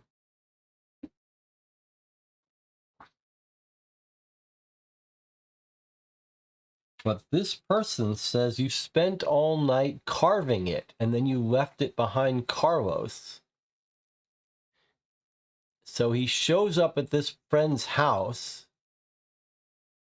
He shows up at this friend's house at 8:48. I'm downstairs, buzz me up. It's time for us to figure out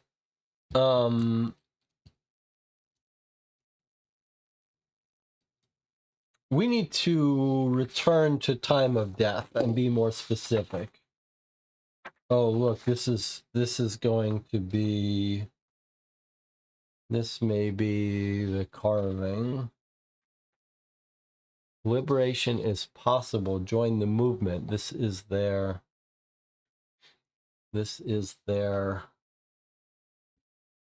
Brotherhood of Faust symbol. Okay, before we read this, I think we really need to do something we should have done quite a while ago, which is nail down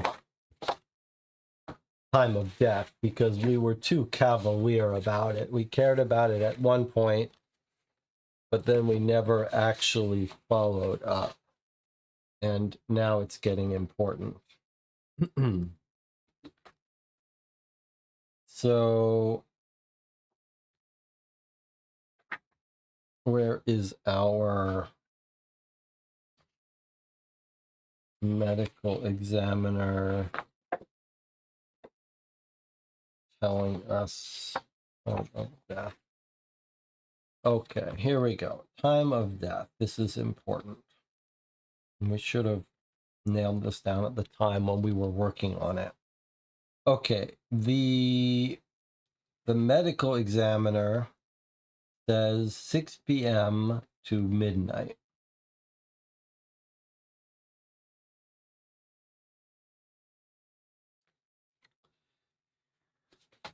But then we can be more specific. She was mid-dinner. Died mid-dinner. Okay, now.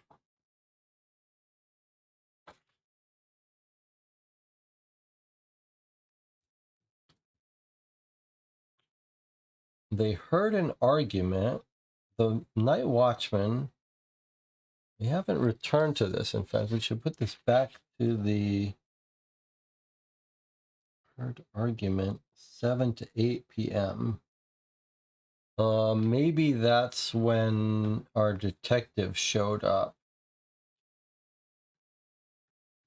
8 p.m. We can find that later, and this will be our timeline, though.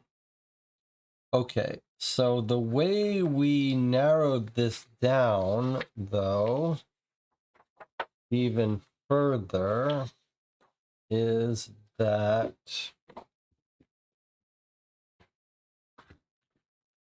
we know she ordered food at 8:43 p.m. and where's our receipt?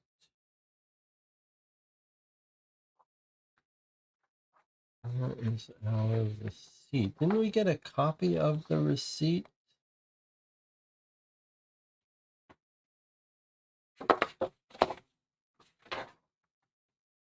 Maybe we just got a photo of the receipt. I believe we got details of it, though. Oh, here we go. Dinner takeout, half eaten, delivered at 9:17 p.m. Okay, so what we know is food delivered 9:17 p.m. So there we have it.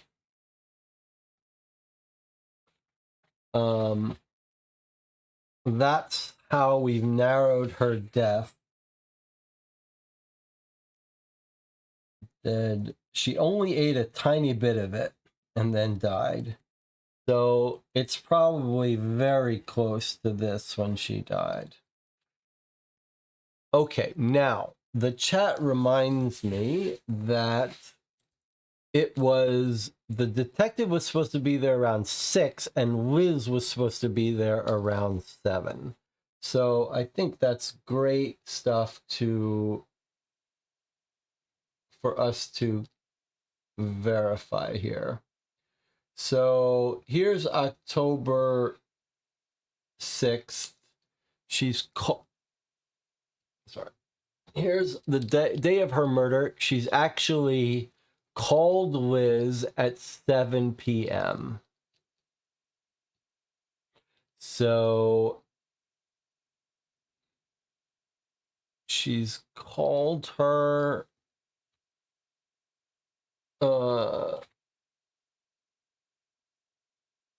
She's called her. And then if we look at the text messages, October 6th, the detective conversation, he's there and he's downstairs at 6, and then he leaves and he messages her at 7:21 and says, "This doesn't make sense. I still think you're involved." And then if we look at Liz, she says to Liz, "Come by at 7." And then the next message we hear is her at 10 p.m. In retrospect, I wish you'd stuck with radio silence. Okay, so 7 p.m. Liz, and Liz is confirming that she met with her here, and we know she met with her at 7 because she signed that form. So Liz is the last person that we know of to be seen with our victim, who's dead by 9:17 p.m. That means that the argument that the watchman heard was between Liz and Sarah, we think. All right, we've made some very good progress here. Why was Liz messaging Sarah at 3 a.m. after the murder?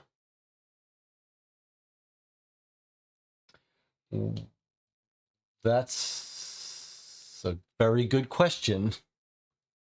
I'm not sure I even spotted that. We paid attention to the evening in retrospect, and then at 3 a.m. she says, "What the fuck, Sarah?" Huh. Well, that's a clue. 3 a.m. WTF, Sarah. Wow, that is a weird thing to say.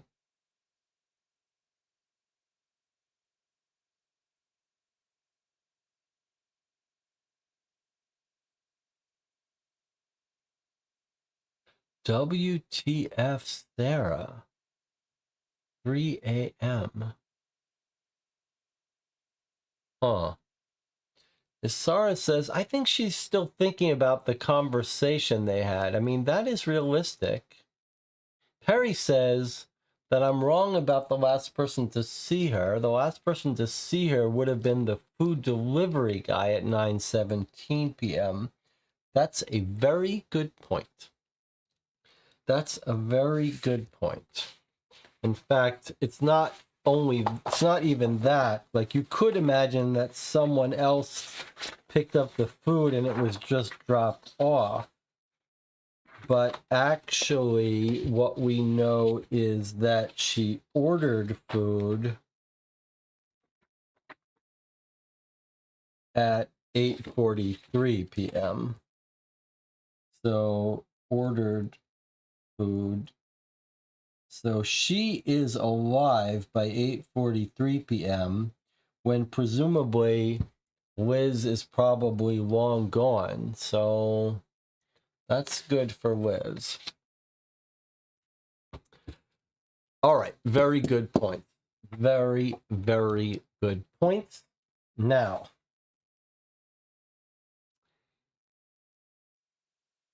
it's time for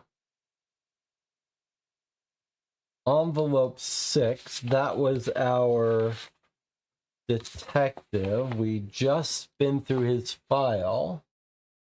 We have only one file left. Let's take a break. We'll come back. We'll watch the next scene.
We're back. The chat says, some of the people in the chat says they're getting some lag. It looks okay here. But, well, there's nothing I can do about it.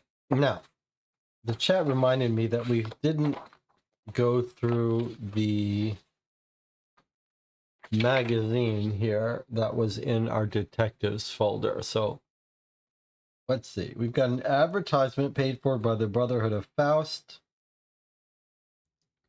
Liberation is possible. Let's take a closer look at it here. So, detective disgraced. Boy, they're really giving this detective a hard time. The catacombs below Prague's old town hide the secretive headquarters of the clandestine group titled Brotherhood of Faust. They're also the site of Prague police force's most recent fiasco. He expected animal sacrifice, instead he sacrificed his career. There's our detective. Fob. Clearly, they have connections everywhere, including inside the police. How is no one else seeing this?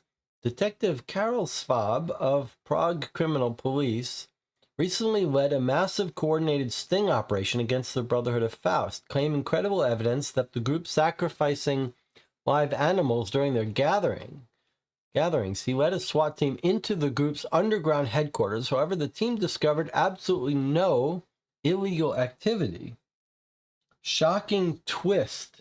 Suicide. This is where Karol Swab lives, and where he recently attempted to take his own life following a wave of online mockery and bullying. Shocking twist. I stopped him just in time. This is our guy that was writing that he was messaging about carving. His friend says, Carol means well, maybe he just reached his limit.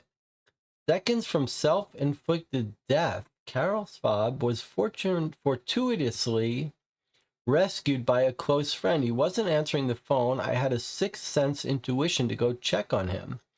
Thank God I did. We all keep telling him to let this obsession go, but he's convinced these Faust people are a threat to society. I don't know. I just wish people would leave him alone. He's a good guy. Every Friday evening, we get together with a group of friends for wood carving.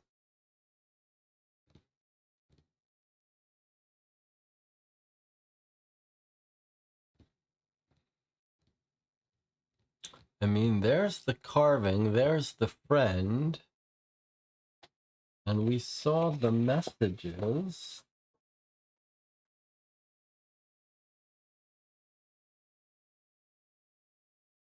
He's down at 8:48. Remember, the food's delivered at 8:43 to her, so he's far from the scene. 8:48, and he shows up at his friend's house. And then by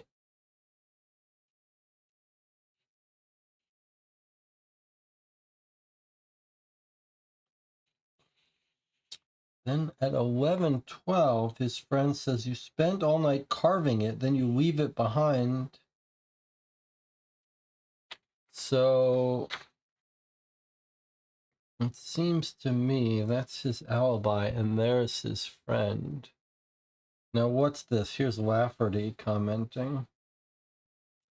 The police and Mr. Swab specifically keep accusing us of all sorts of madness. The reality is, if they're looking for madness, they just need to look in the mirror. We're a spiritual group uniting thousands of like-minded individuals seeking to improve their lives.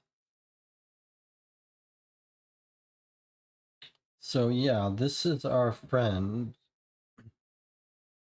It doesn't seem like we need more information. We now have a good alibi for our detective. All right, let's move along here. Swab's starting to sound more and more suspicious by the minute. Had our guys pull some info on him as well. They also happened upon a very interesting article on him from a couple years back. We'll study it before I go for what promises to be another interesting meeting with Elizabeth Lucas, the name from the insurance form. So that's going to be our last person. Was there a wood chisel among the items at the crime scene? I mean, there certainly was a whole bunch of items there.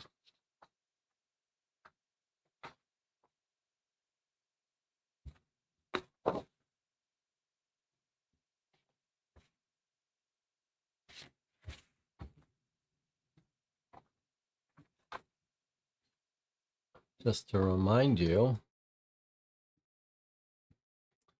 we had a mallet, a screwdriver, a drill, pliers, box cutter, wrench, crowbar. I guess there's no chisel per se.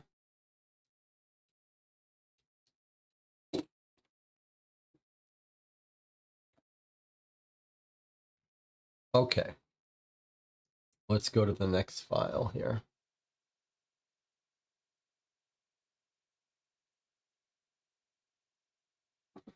Ready?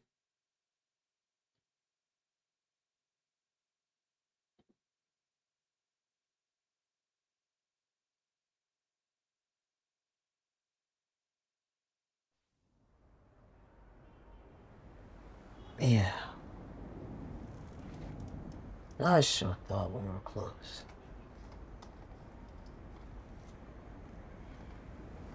We lived together for 7 years. So yeah, I could say we were close.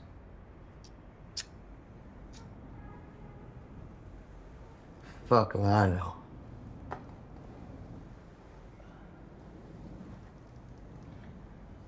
Six months. I've been trying to have a phone call. Conversation.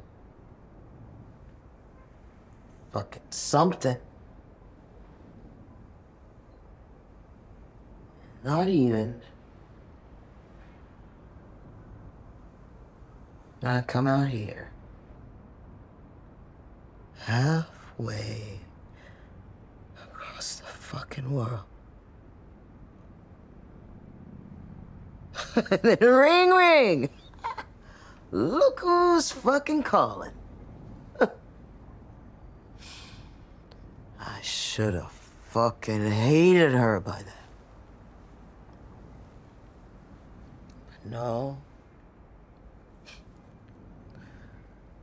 I was just so happy to finally see her again. I don't know what I was expecting.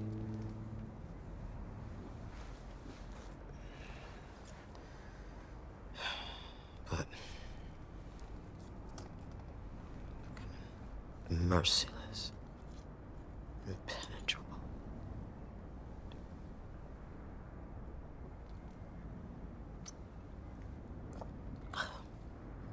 Fucking impenetrable block of concrete. Think you're worth it. Shit. Insurance policy. What? Oh, that thing. You mean the insult to the injury? I found a way to pay you back. Sure did. Me. Stupid cow. I bought her a rare edition of Faust as a romantic gesture.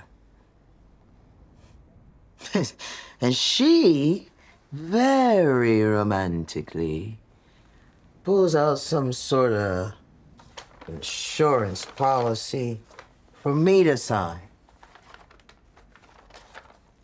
You know, there's some poetry in there somewhere.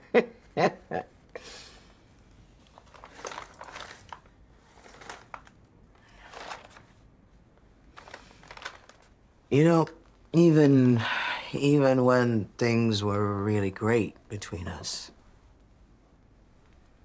there was always someone else, some other darling. Head over heels she was.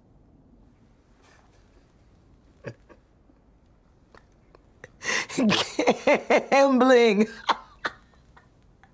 Can you believe it? Gambling. Yeah. So apparently, it all started when she was an intern. All those long nights at the hospital. No, she couldn't fucking attending like a normal person. No. She had to clickety-clack on the computer late at night in the kitchen.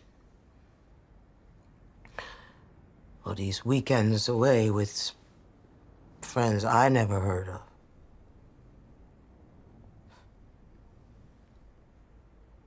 After a while, she stopped trying to hide it and said she had a system.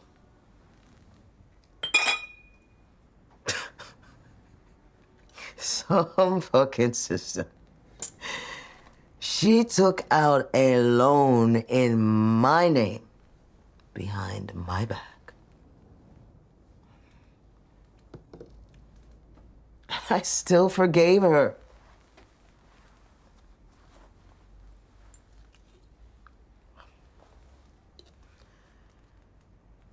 I just asked her to be honest with me. But no. She took a different route.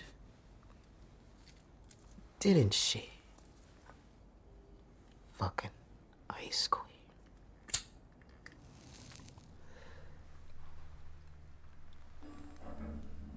Yeah. She'd go to Prague. Once, twice a year. See her grandma. She's been living here since the commies fucked off and gave them back that apartment building that their family used to have or something.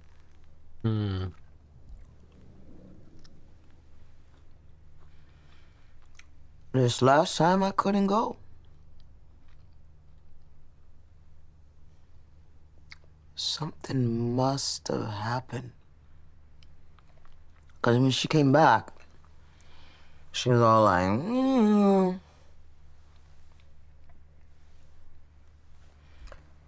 And then a few days later,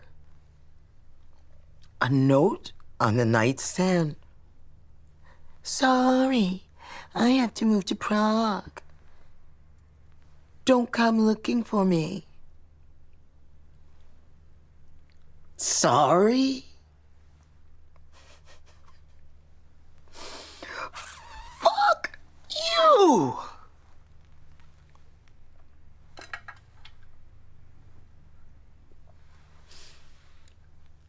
I should have just moved on. How do you do that? So I did some poking around. I found out she was working in the same hospital like her Czech great-grandfather. We've been there together and see it a couple years ago.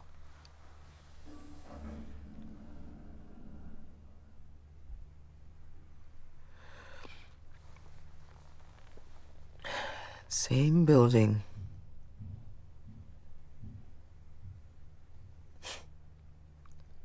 How could that?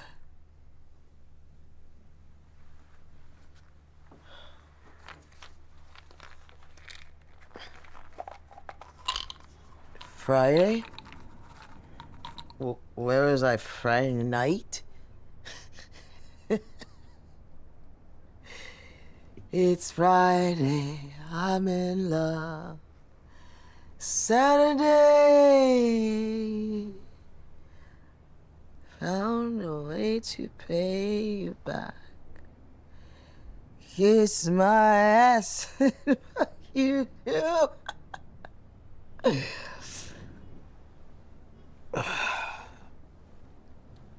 To die. Sleep. To sleep. Oh, a chance to dream.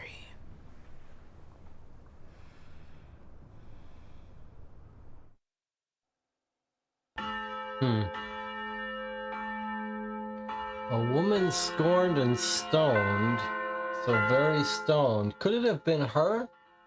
That thing she said about Sarah's grandfather having been a doctor and having had an office in the very same building she was murdered in. That's a bit too much of a coincidence, even for a Hallmark movie. Starting to feel like I should talk to Sarah's grandmother as well.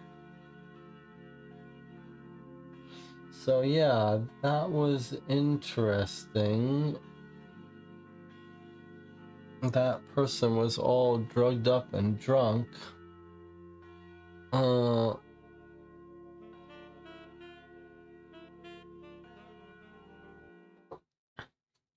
Grandma told her about a treasure her grandpa buried. That's why she left. Don't you think? That feels like what we've been settling on, that she was trying to dig up a treasure that maybe the grandfather buried in that office.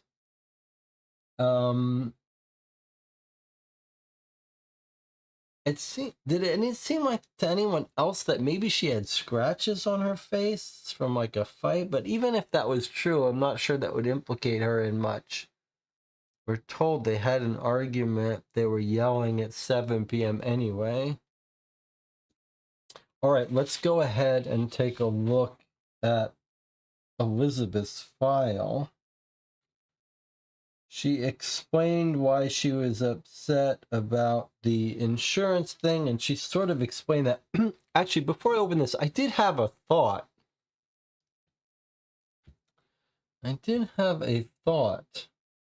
About the insurance form. I just want to look at that again before we get started here.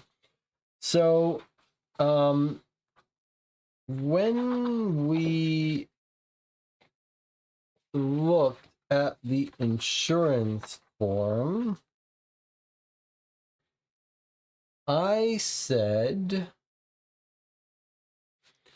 obviously, she has not forged Elizabeth's handwriting. You can't fake that. You can't fake such a different handwriting.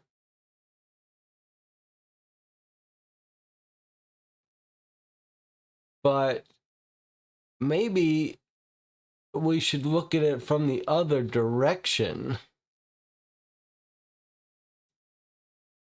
Could Elizabeth forge Sarah's handwriting and signature? And there is much less writing by Sarah. And Sarah left a note with her signature on it. So what I wanted to look at is how close the signature matches.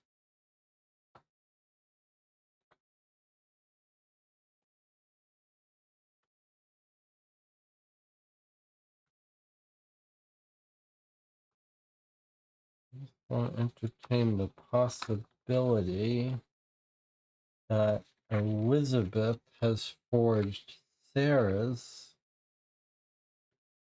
signature.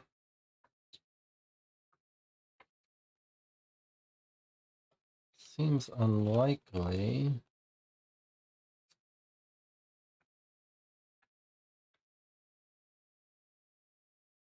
Am I missing?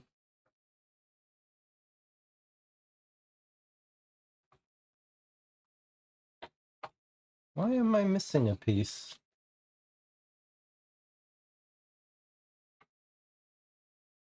It must be here. Let me just look at this. There's Sarah. Signature. Is it an exact copy? No. It's not like a traced exact copy. The way you might if you were just trying to copy someone's handwriting.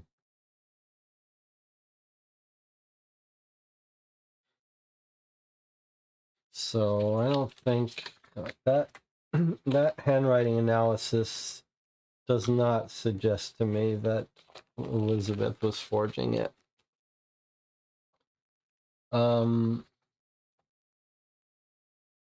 I didn't see properly where her meds were from. They did show us one bottle of Valium. Did anyone catch the name on it? Was it Elizabeth's name or was it Sarah's name? Either way, though, her whole room was filled with pill jars. And even if she took from Sarah, which I don't think she did, I don't think it would help us. Okay, let's look at Elizabeth Lucas's information. It looks like same stuff. We've got her criminal history, we've got her phone log, and we've got her bank statement, just like everyone else. Emergency contact is Sarah Faust. So she's listed Sarah as her spouse. They were in a very close relationship, obviously, whether officially married or not. She's a professor at Dartmouth, 42, middle name Minerva.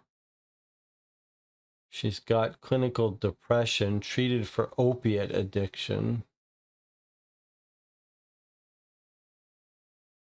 And there's her phone number, which I suppose we probably already knew. Okay, let's look at her criminal history. She's got a property crime arrest. Woodstock, New York. Juvenile was one of a group of 3 suspects apprehended in connection with arson, vandalism, and public property. Involved parties set fire to a disused barn, formerly used as city dry goods storage. Did not resist arrest, cooperated. Then she's got a driving arrest. New Haven, Connecticut. Party was pulled over by highway patrol. Official reading 57 miles per hour in a 35 mile per hour section, but alcohol tested negative because she was on opiates. New York, New York. Party was stopped during a routine bag search at the 34th Street Penn Street Station subway. She resisted the search. When arresting officer did gain access, an amount of an illegally held Schedule 4 controlled substance, Valium, was discovered. So she's got an addiction to opiates and Valium. All right, let's look at her bank statement here.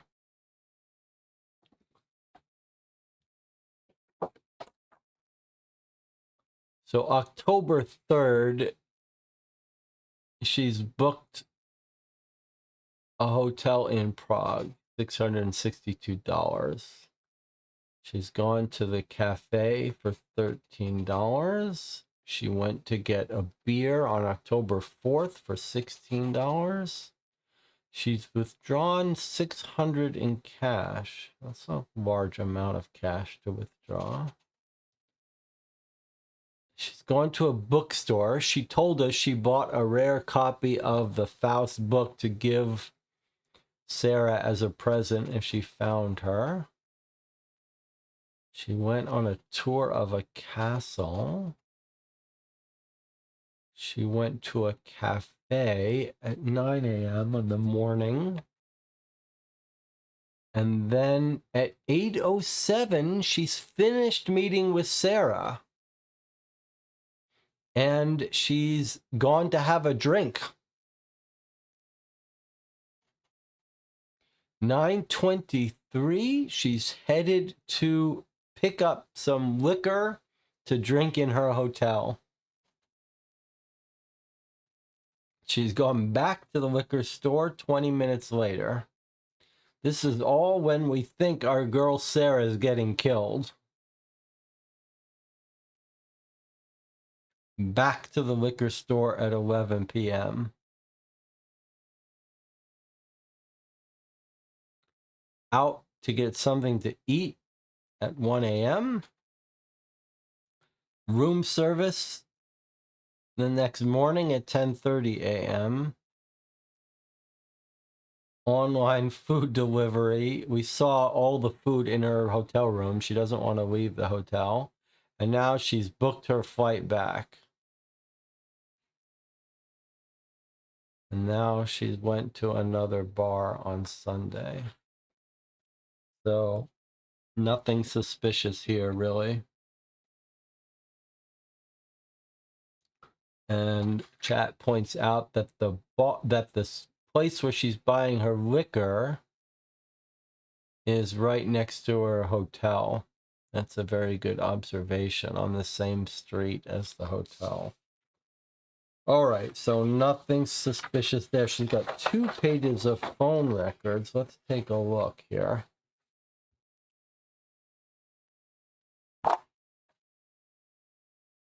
October 3rd, she gets a call from the hotel, from Carlin Hotel. And then she's calls out to Sarah. No answer. Calls Sarah. No answer. Calls Sarah. No answer.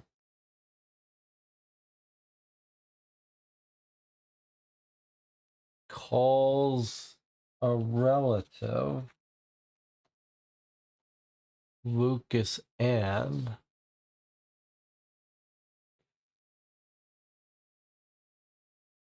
Messages Sarah with her drunk sexual message. Calls the hospital for 3 minutes. Gets a call from Lucas Ann again, which we think is a relative. And then she says, I'm sorry about the drunk text message last night, but not really. Then Sarah calls her back. Sarah says, come by my office tonight at 7. And she messages Sarah and says, wow, I didn't expect to hear from you. I'll be there. And there's a call from her relative, Lucas Ann. I think that's her relative, just because her name is Lucas. Elizabeth Lucas, so Lucas Ann is someone else. 845, that's a New York number. She calls Sarah at 7:01, no answer. This is when she's supposed to show up at Sarah's place. So she calls her, no answer. Then at 10 p.m., she gets a text message from someone who we don't know, who just says Andrea. As their text message is Andrea. Then she messages Sarah a minute later and says, I wish you hadn't come in contact with me. What is this, Andrea? We don't know that number. 11:41. She's messaged someone else. Are you still around?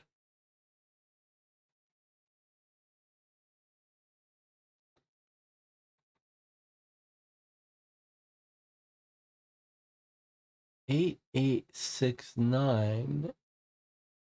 Yet another person is calling her and talking for 41 seconds. Who are all these people she's talking to?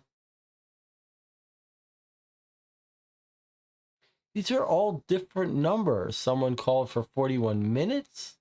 She's messaged someone. Are you still around? Someone's messaged her. Oh, it's the same person. Someone's messaged her, Andrea, and then she's messaged them back out. Are you still around? Then she sends a message to Sarah. What the fuck, Sarah? And then someone messages her. It's the 598 number who said, are you still around? I think I left my makeup kit in your hotel room and definitely my panties. I'd love to do this again before you take off. Okay, so she has got a little escort or someone. This woman that we just talked to in the hotel, Elizabeth Lucas, has hooked up with someone. Okay, it's a prostitute named Andrea. I think she has called to organize a prostitute. Yeah, look, 8 seconds, she's called out. And now this person has messaged her like, your woman's name is going to be Andrea. And then she's hooked up with her. And then at 11:41, she's messaged this person saying, are you still around? And then this person is emailing her back the next day saying, I left my makeup kit in your hotel room.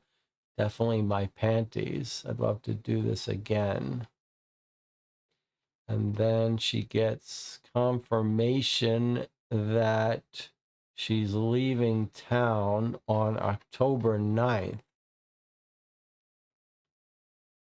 Monday morning.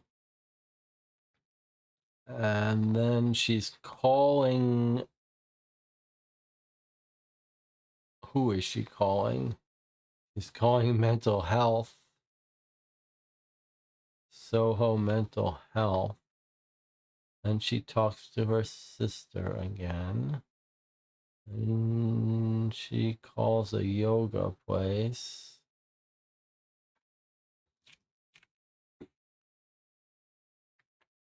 Then she messages Sarah again, how cold you are. And then she calls Sarah, but there's no answer. And then this woman, who's maybe her sister, calls her again for 30 minutes, who she's close with. Okay, so I think that might be her alibi, that she's spending the night with a prostitute that she's arranged to come at around 10 p.m. after all her drinking. Any thoughts from the chat? So this is a weird situation where we've now been through all of the physical items, and it doesn't feel like any of our suspects are really good candidates. Nor have we figured out the whole treasure stuff at the office. Is the rest of it all going to be online stuff? Well, if there's no further thoughts from the channel, we'll return to the website and see what it tells us. A little bit of an odd situation here.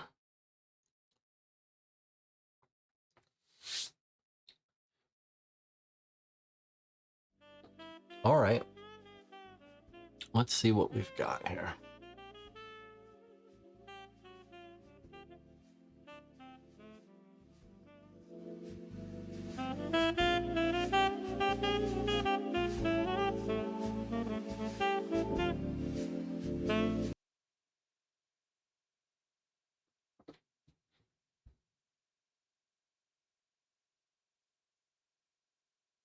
Is this going to be the grandmother?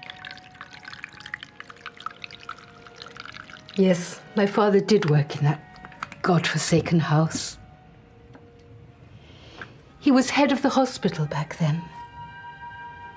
I was very little, but I remember glimpses of it. And it's no coincidence that Sarah was at that house.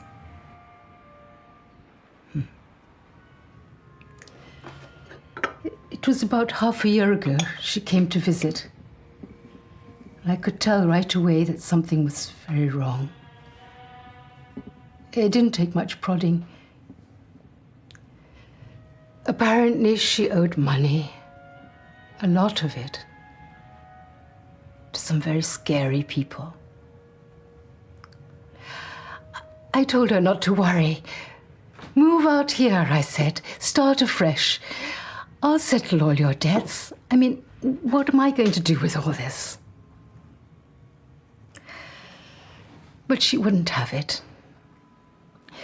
She was a good girl at heart. Hated seeing me sell my inheritance to pay her debts. But I could tell it was serious. And so I lost my good sense. Fool that I am. There may be another way, I said. Held my tongue for decades. But it was so hard to see her suffer so. Much good did that do her. My father was a very successful man, as was his father before him. As the war drew nearer, my parents only realized they would have to flee when it was almost too late. It certainly wasn't possible to get out any amount of wealth. The noose had tightened. We were lucky to get out with our lives. But my father wasn't going to leave it all. He bought up lots of gold. People were hiding their treasures in the walls and the cellars of their houses. But my father thought that wasn't safe. And he came up with a plan. Hide it at the hospital, in the Faust house. So we fled. First to London, and eventually to the States. My father got a job at a hospital in Connecticut. And he never did get a chance to go back for his wealth. Towards the end, he was a man possessed. That's your wealth hidden in that house, he said. Whoa. Your future hidden in that house, he said. Your future. Always the future. Ambition. I seem to be the only one who doesn't have the obsession.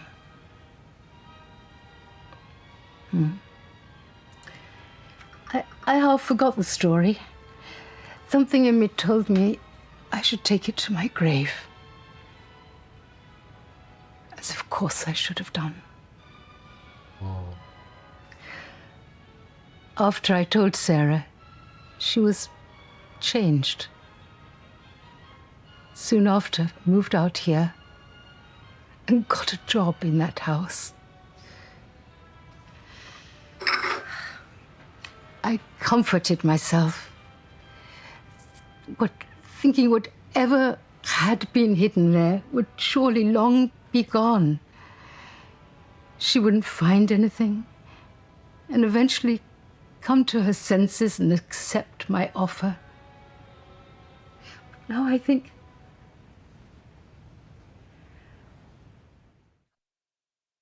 Oh.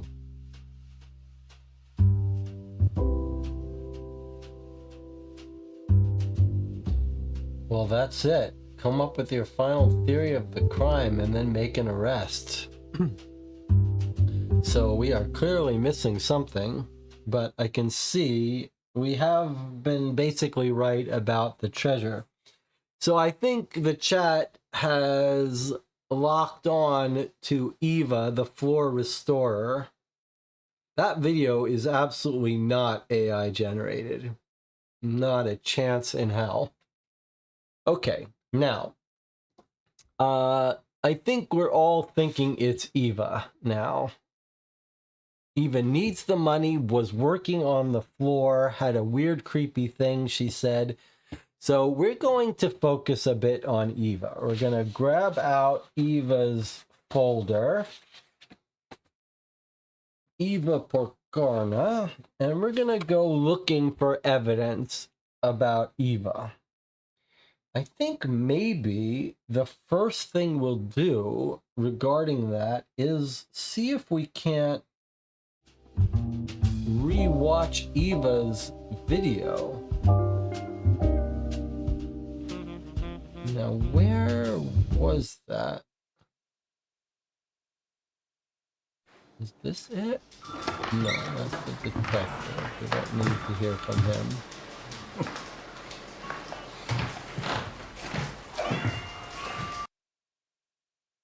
How about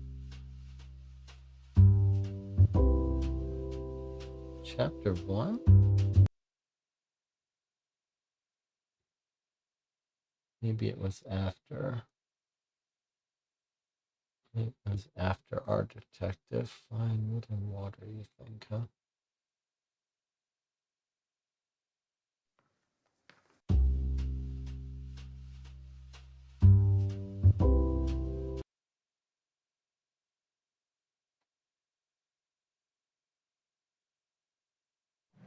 I'm usually the first one in the morning. Sorry. Because I like to finish early. To make visiting hours at the hospital. What's My your grandpa. little necklace? Anyway. Yeah. So I came upstairs and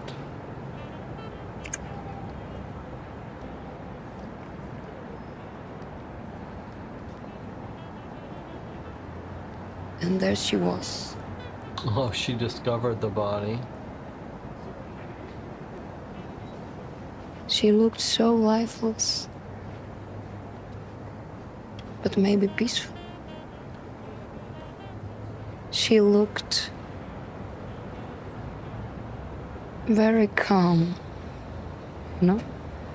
I'm sorry.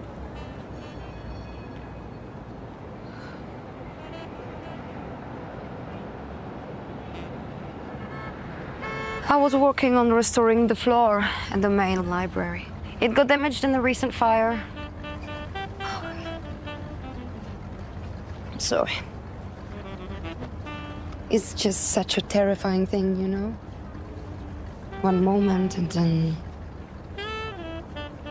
And she was such a nice lady. Beautiful. Her office was that... Wow. On that floor. She'd always bring coffee and she was interested in my work. Actually interested, you know? Not just to be polite. I think... maybe... she was also running away from that bus doctor.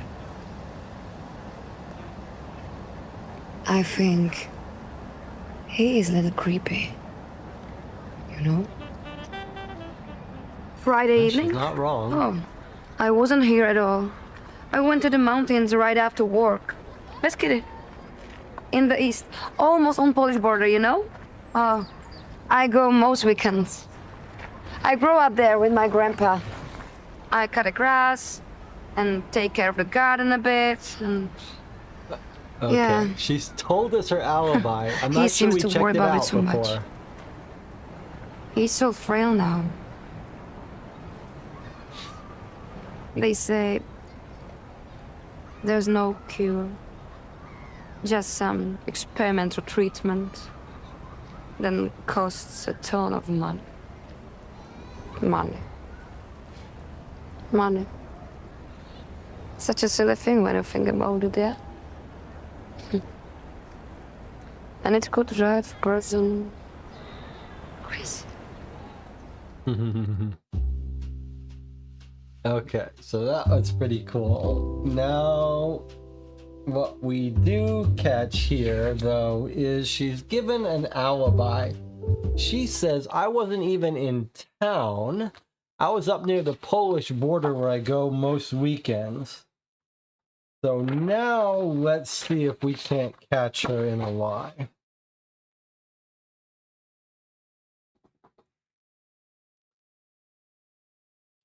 Okay, now there were some weird conversations here.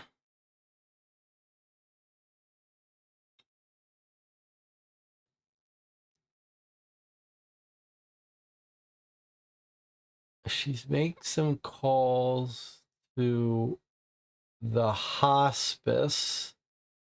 Now, she said she went and visited her father, didn't she? Then why is she making a phone call to the hospice?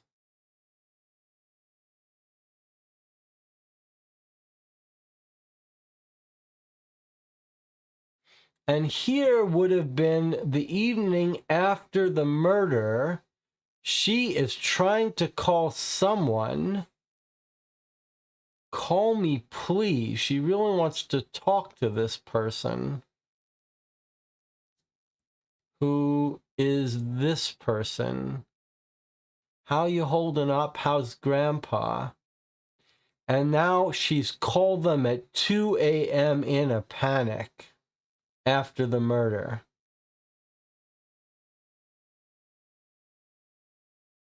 And she is not visiting the...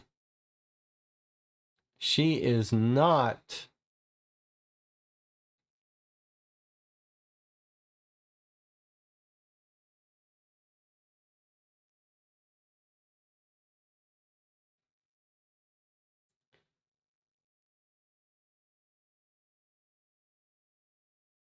Okay. So this phone number here, 8014, that's her listed friend, Miroslava Pohorska, 4207814. So that friend messages her, how you holding up? How's your grandpa? Girls' night? She says, oh, same old, everything's fine. Then the night of the murder, she has not left town, or she's not at the hospice. And at 1:43 a.m., she panics and calls her best friend. Can't reach her and sends her a text, call me. Then her friend calls her back in the morning. I think she's just killed her and now she's panicked. And now then she gets a call. And as soon as she gets a call from the police, she's off to the pawn shop.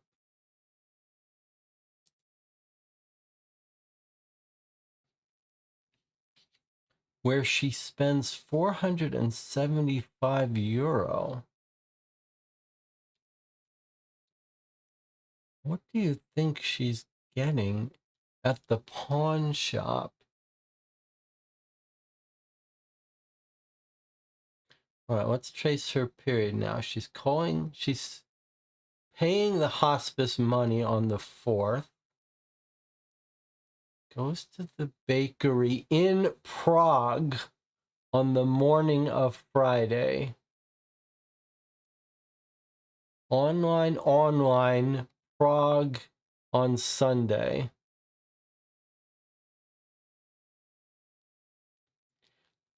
We ask her in this interview, where were you on Friday? She says, I was out of town. And yet, here she is Friday morning at the bakery in Prague.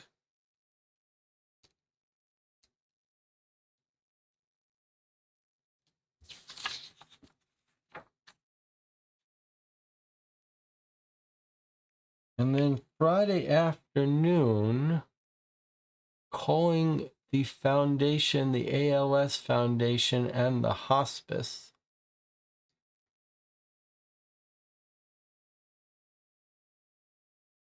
And then panicking and calling her friend.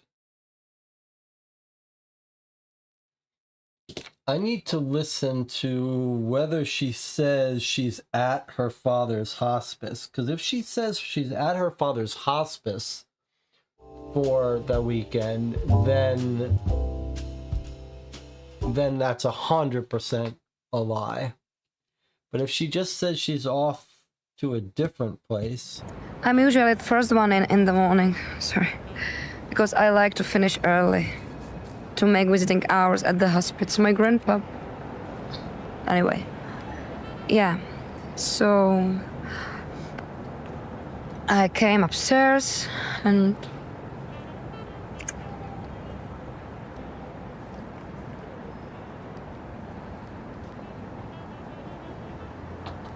there she was.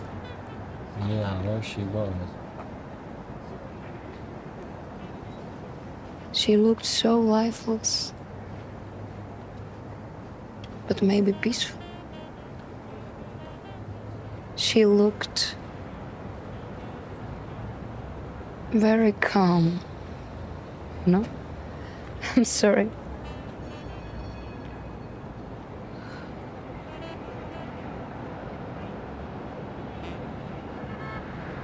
I was working on restoring the floor at the main library. It got damaged in the recent fire. I'm sorry. It's just such a terrifying thing, you know? One moment and then... And she was such a nice lady. Beautiful. Her office was that... Wow. On that floor. She'd always bring coffee and she was interested in my work. Actually interested, you know? Not just to be polite. I think maybe she was also running away from that bus doctor. I think he is a little creepy, you know? You're a little creepy too. Friday evening? Oh, I wasn't here at all. I went to the mountains right after work. Let's get it. In the east, almost on Polish border, you know? I go most weekends. I grew up there with my grandpa. I cut the grass and take care of the garden a bit and... Yeah. He seems to worry about it so much. He's so frail now. They say there's no cure. So she says, Friday evening, I was up in the mountains near the Polish border. I cut the grass. My father cares about it. So she doesn't actually say that it is where the father is.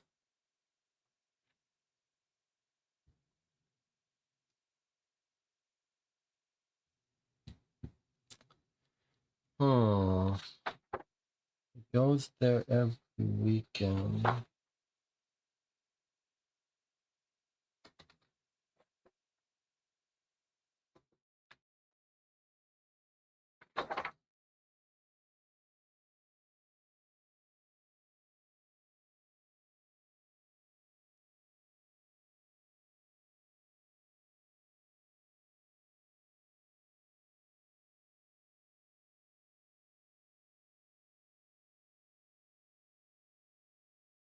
Hmm.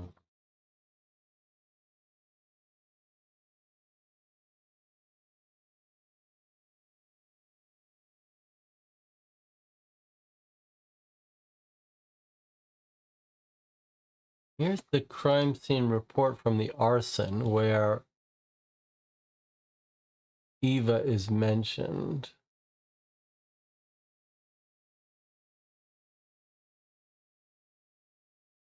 She calls in.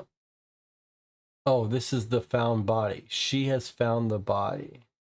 Victim's body impaled on one of the metal structural rods left behind from a statue have been removed.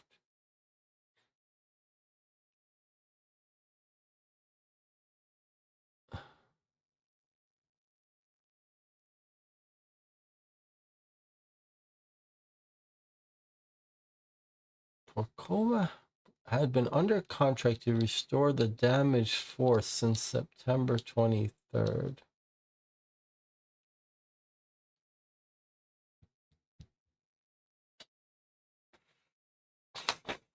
See if the article has something we might have missed about Eva.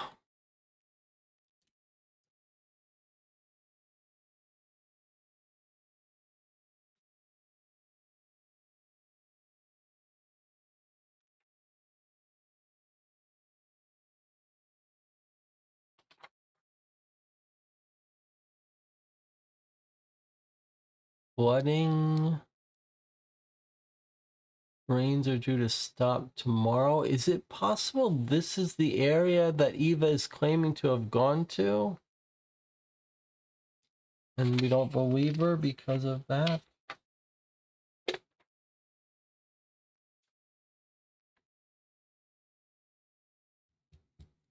How do we disprove Eva and what has she done?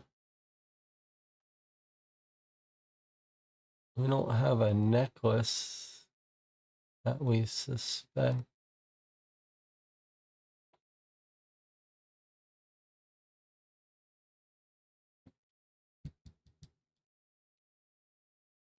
We don't have any communication between the two of these people, do we?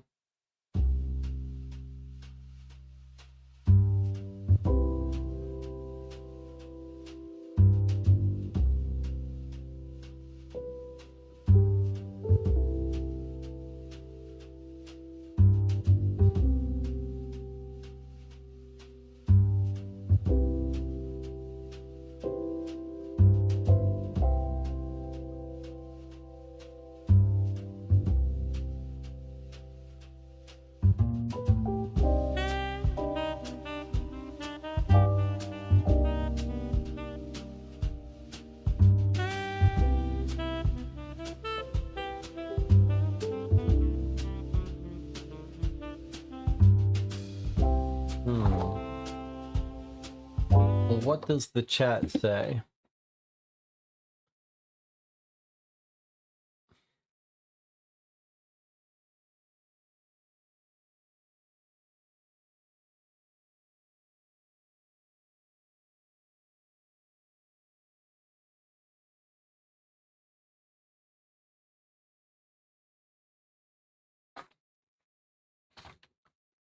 How can we catch Eva in a lie? I can't catch Eva in a lie, but this is very suspicious. I mean, this part. 1:44 a.m. She's panicking and calling her friend, "Call me, please."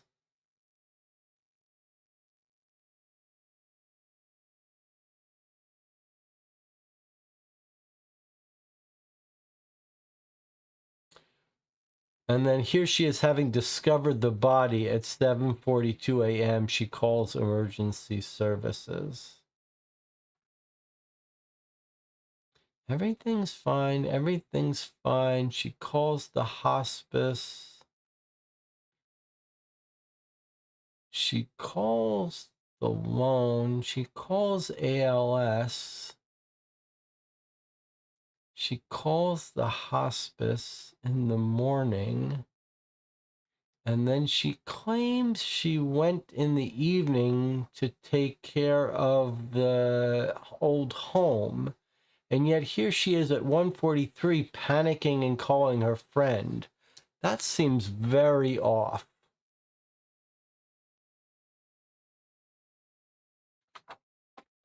Look at her bank account again.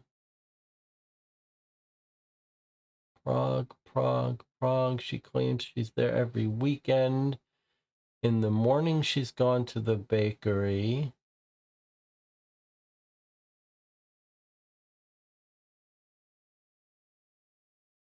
And then on Sunday, she's ordered a delivery.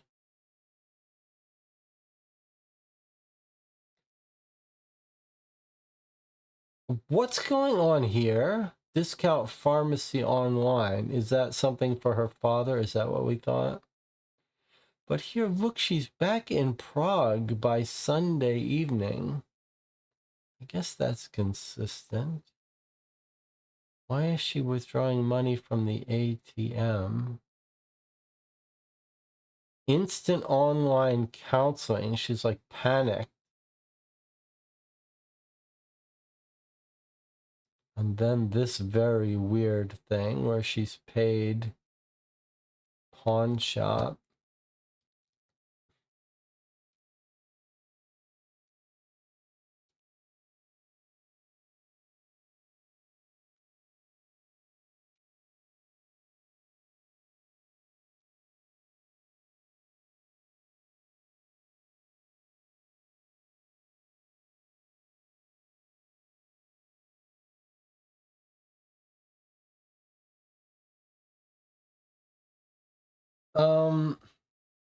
This would be the pawn shop after she's already reported the body.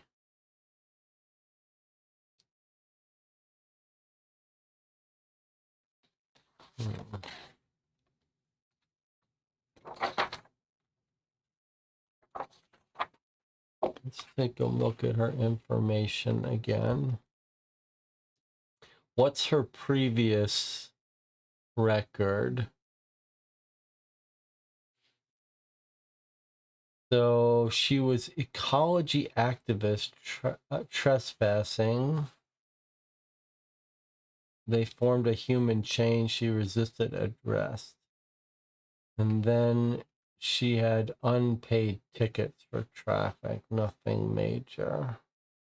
Blood type. Nothing helps us here.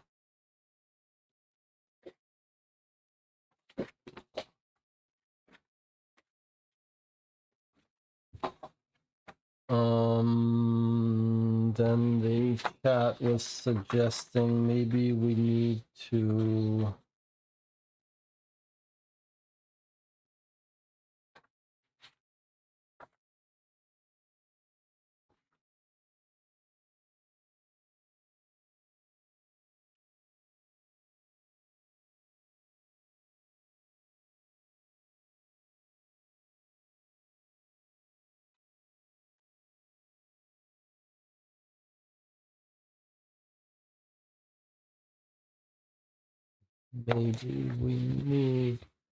look at the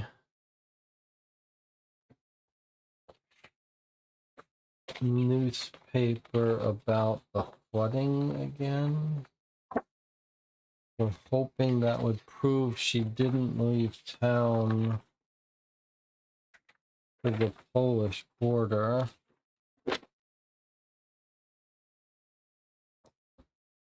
Torrential rains. The eastern half of the country, devastating damage from floods and mudslides. Can we look at the map and see if the Polish border is on the eastern side of the country? Does anyone know that?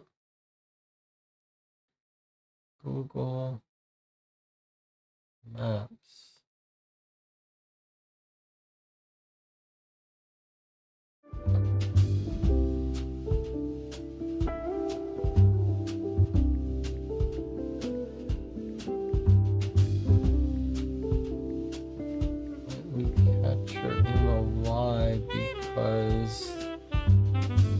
would have traveled to the Polish border on the east. Polish border is not really on the east. I didn't catch what name she said, but Polish border looks like it would be northeast. Well, Krakow, did she say Krakow? Because if she said Krakow here, that would be in the east, the Polish border on the east. So I wonder if that's catching her in a lie. Devastating flooding, and she says she goes to mow the grass. Emergency services on high alert, coordinating efforts to provide relief support. Temporary shelters, floodwaters, stranded. Throughout the weekend. Yeah, I think we might have caught her. I think she might have said that it's in Krakow that she went.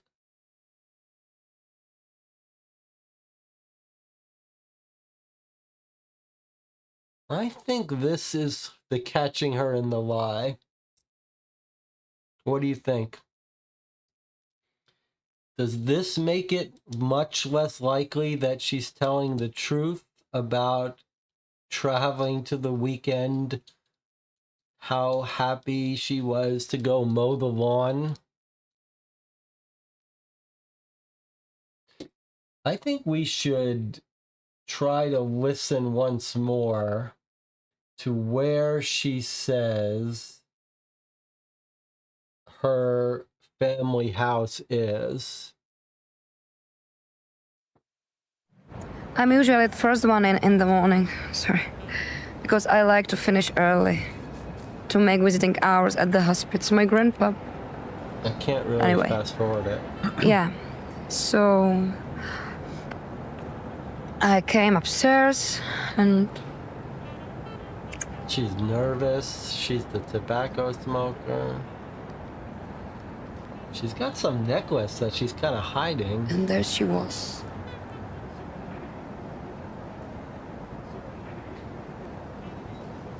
She looked so lifeless, but maybe peaceful. She looked very calm. No? I'm sorry. She's also, this is a little psychological thing, how she's downplaying this woman's death. Like, oh, she looked calm. She's probably I was better working off on dead. restoring the floor in the main library. It got damaged in the recent fire. I'm sorry. It's just such a terrifying thing, you know? One moment and then... And she was such a nice lady. Beautiful. Her office was that... Wow.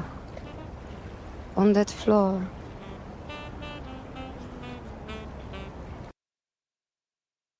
I wish we could turn on the closed captioning.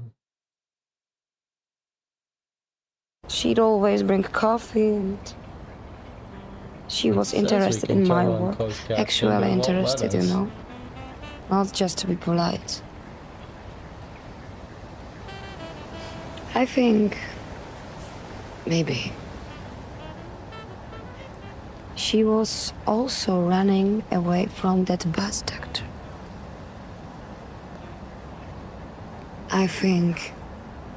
he is a little creepy. You know? Friday evening? Oh, I wasn't here at all. I went to the mountains right after work. Let's get it. In the east, almost on Polish border, you know? I go most weekends. She says she went there in the evening right after work. Where were you Friday? Let's see. Here at all. I went... he is a little creepy. You know? Friday evening? Oh, I wasn't here at all. I went to the mountains right after work. Let's get it. In the east, almost on Polish border, you know? I Okay. What town does she say she went to in the east by the Polish border? In Czech Republic, where did she say she went in the evening?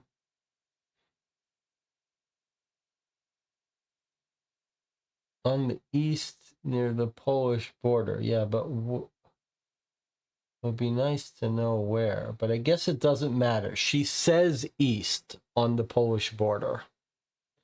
So I think it's this that we caught her in a lie. The whole weekend, throughout the weekend, serious flooding. So I guess it doesn't really matter where. It's clearly the eastern half of the country, devastating floods and mudslides. You don't go up into the mountains when there's mudslides. So that's it. She's caught. We don't know exactly what town she went to, but we know in the evening that's where she went. That's where she says she went, which we know is a lie. Now, she is wearing some fancy necklace she's trying to hide, but that's why this chat comment about I think I saw her necklace in Sarah's death. I think the game is just trying to tempt us here, but it wouldn't make any sense that there's any necklace to be gotten. This is Sarah's glasses, and it doesn't matter. Like, she's wearing something. This is weird though, but she's wearing something. She's wearing a necklace, but it wouldn't make sense that we'd see it in this photo and see Sarah wearing it.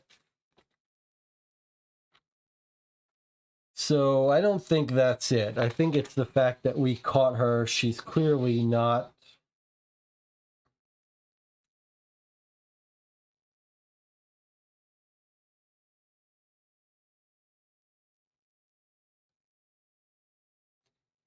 She's clearly not gone to visit her family home to mow the lawn when there's deadly mudslides. That would make no sense. I mean, she didn't even have to go there for any important reason.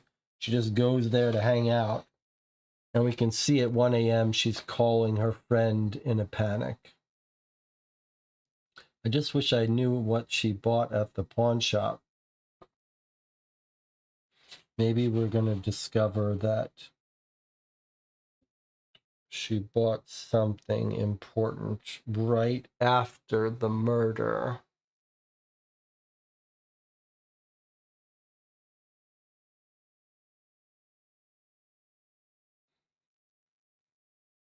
Marco says that he thinks it might have been Jesnik. It doesn't really matter. We know it's in the east where the flooding is on the Polish border. A very far distance. Now,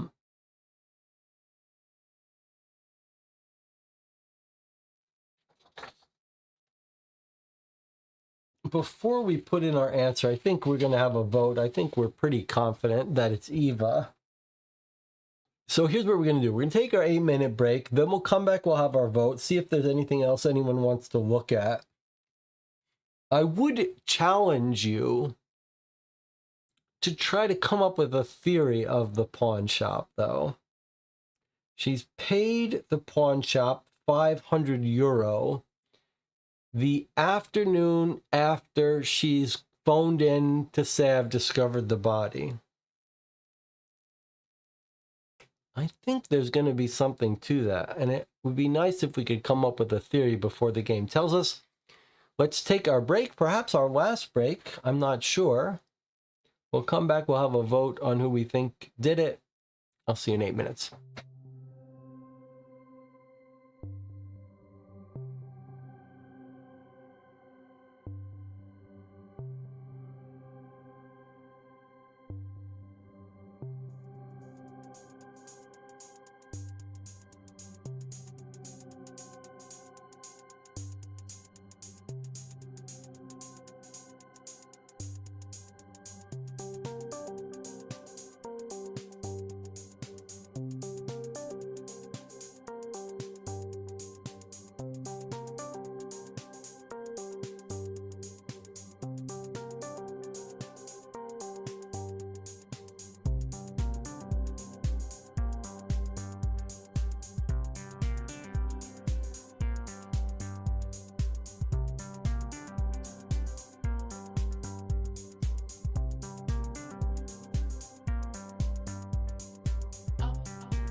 All right, we're back to make some final decisions here. I'm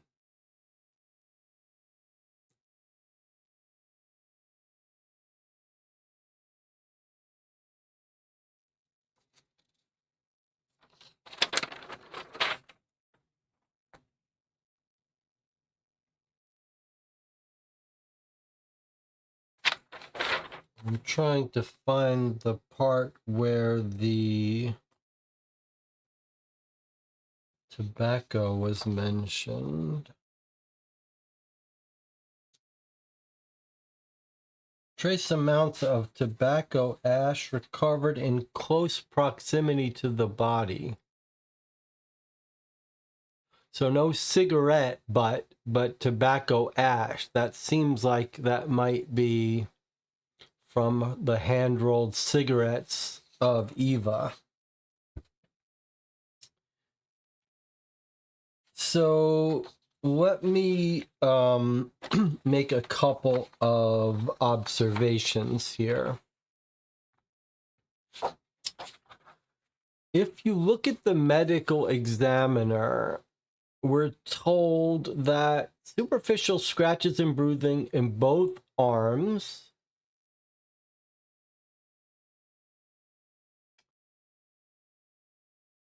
support a theory of struggle, likely a push-pull with the victim holding onto an item. So I think what's happened is Eva is flooded. She can't travel to her family home, so she goes to work in the library, and she discovers Sarah there having dug up and found a big giant gold bar.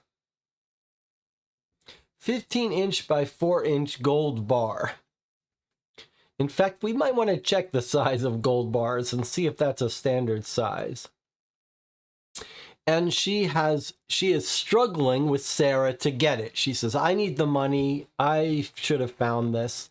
And they're struggling over it and pushes Sarah, and Sarah falls down onto the rebar and is killed. So she probably didn't even mean to kill her.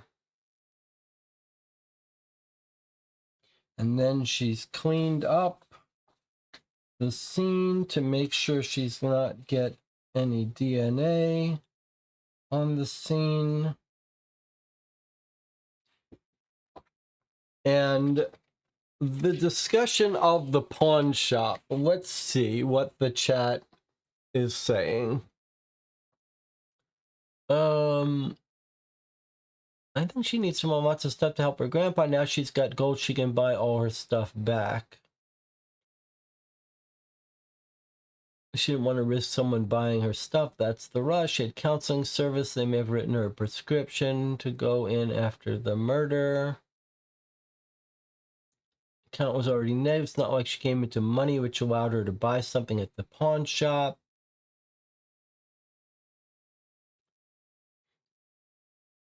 I think that if she sold gold, if she got the gold, would she have gotten money from the pawn shop? No. I think here's what's happened. I think there's two ways to look at the pawn shop. Eva's having money troubles. And I think what's happened is last month, she's pawned a very expensive piece of jewelry, her necklace. She's gotten €500 for it, which she's using to pay for her expenses and her grandfather's medical stuff, etc. And when she's had this confrontation with Sarah, Dr. Sarah, at the apartment, two things are possible. Three things, perhaps. One, she may have actually robbed Sarah of cash. No cash is found on Sarah's body, right? But we know she was planning to leave town with the gold and go to Switzerland. So one possibility is that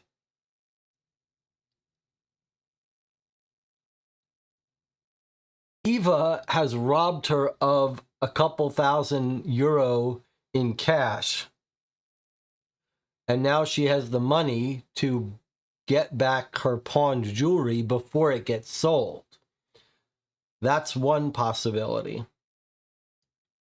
Added onto that is the possibility that Eva has just accidentally murdered the doctor and thinks she may have to flee.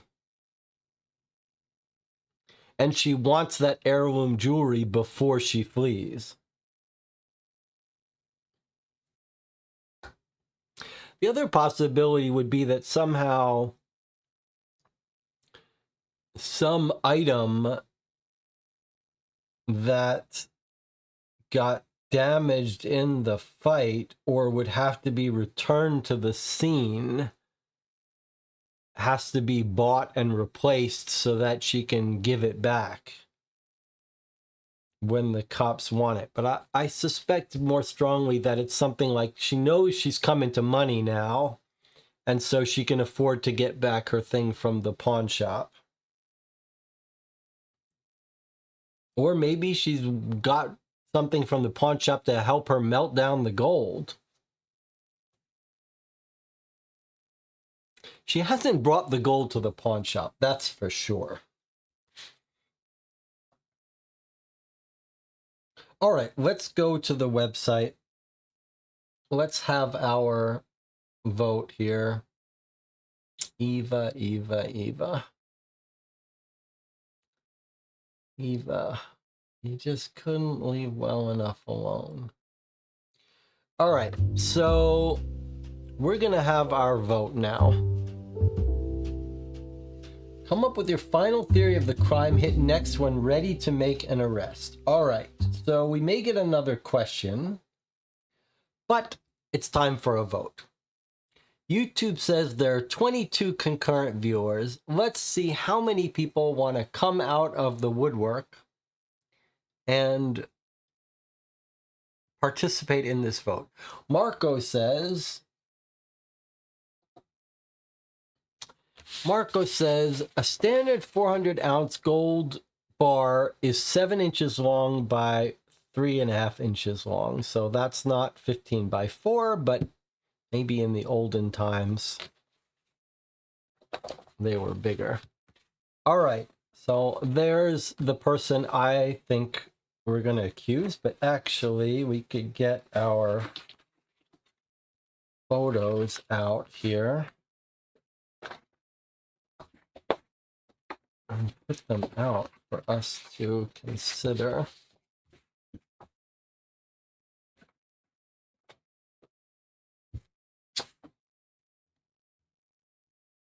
So there's our victim, and there's our suspect. In order that we met them, I guess, is something like this.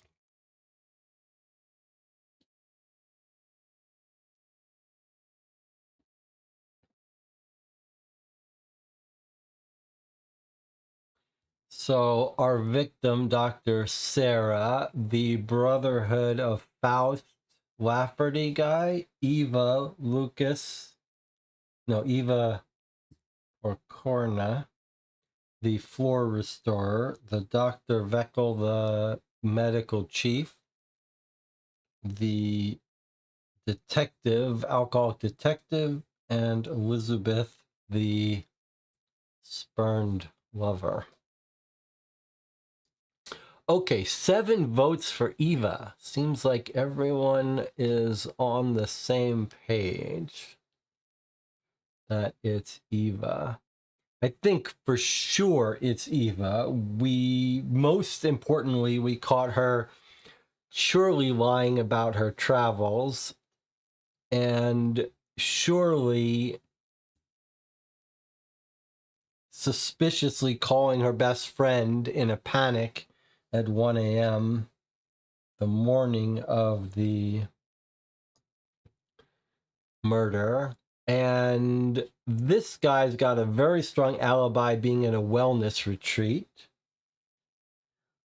This guy doesn't have a strict alibi except that he showed up in the airport behaving as though he expected her to be getting on the plane with him, and his phone text seems like consistent with that. And surely his wife would have said something.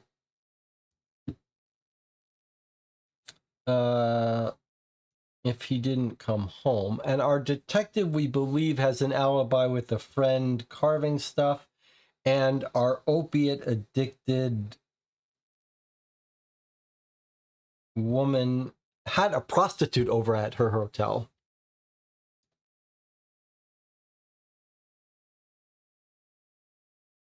I can't tell if the doctor's alibi was... Yes, you're right. They weren't supposed to go away, the two of them, until October 7th. And on the night of the 6th, the wife said how happy he made her. So the only one without a good alibi is Eva. She's given us her alibi, but we don't believe it. And we think somewhere in Eva's apartment is a gold bar. Maybe the thing she bought at the pawn shop was something to hide the gold bar in. That's another possibility. Okay, 8 votes for Eva. Anyone else believe something else? 8 votes. That's a pretty serious vote.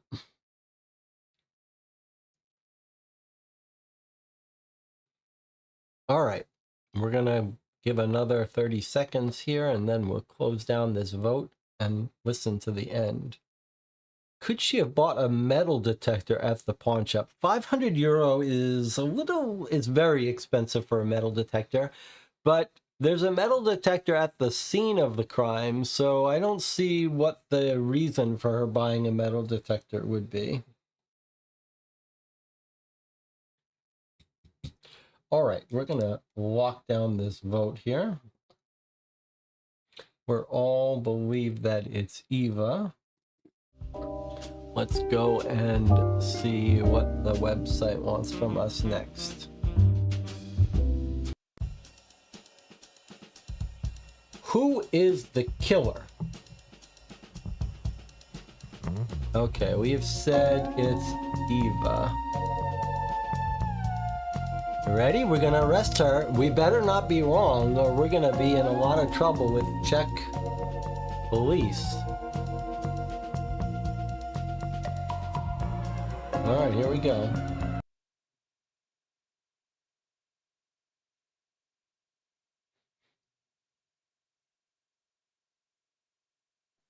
You think life is full of surprises? Don't even get me started on death. There's our victim.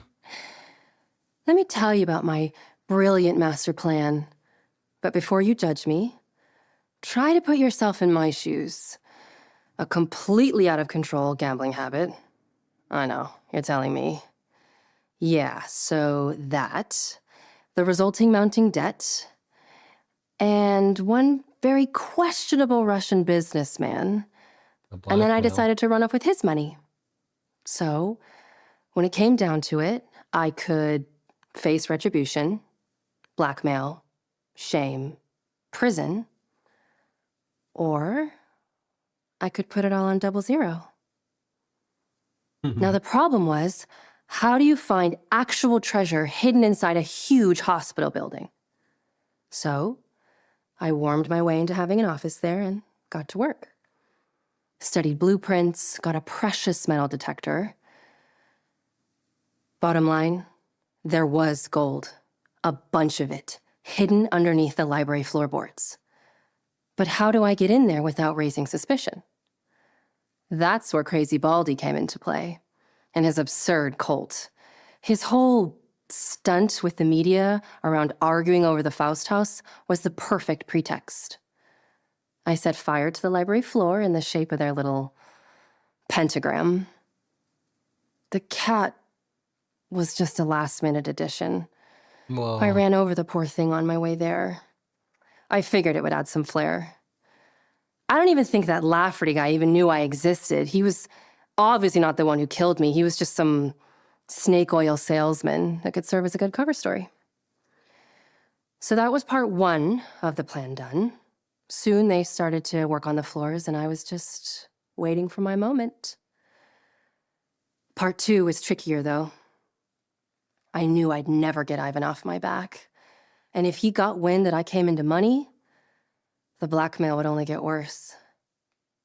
So I figured my only option was to die. Mm-hmm. That meant saying goodbye to my sweet Elizabeth. She couldn't keep a secret for the life of her. But I figured I could pay her back, with plenty of interest with the insurance policy. My sweet Elizabeth. She loved me until the very end. So I figured to make my suicide more believable with the heavy rains and flooding, made throwing myself in the river a good option. Nobody would be surprised if they couldn't find my body. But still, I needed a good reason, a little dramatic flair, that pushed me over the edge. I felt a little bad for blaming Chief Vickrell. I did string him along the entire time, but I didn't feel that bad. That guy's a fucking creep. So I bought a fake passport, surprisingly easy, rented a van, and made a convincing suicide note. And then I just waited for everyone to go home for the weekend. Then I planned to take my time wheeling the gold out in my suitcase. Then I was off to Switzerland with their excellent anonymous banking system. Then that cop, Schwab, started snooping around. I couldn't have him poking his nose in unannounced to investigate the crime scene for the 100th time. So I arranged a meeting with him at my office. And just to think, that was one of my last experiences on life. Anyway, I thought that took care of everything.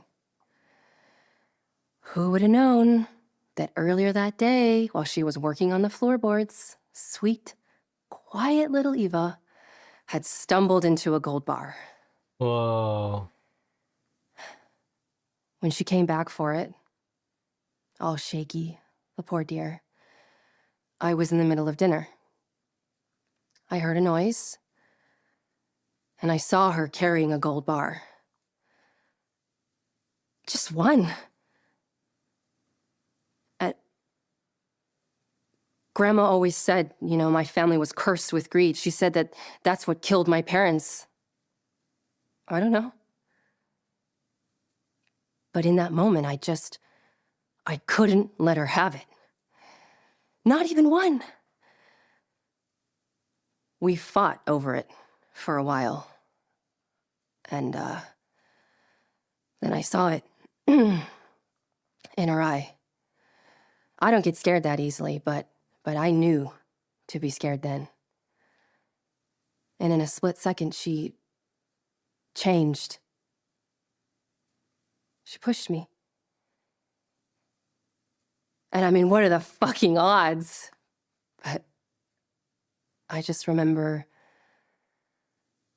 warmth and quiet. Finally. And I remember her apologizing over and over, and I felt bad for her.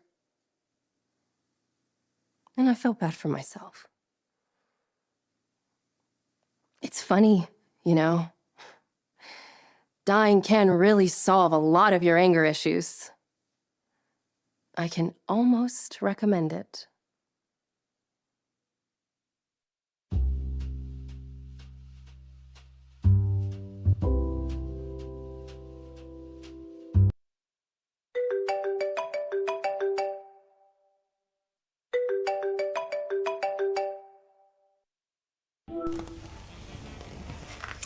Hello, Detective. How's it hanging on the Eastern Bloc?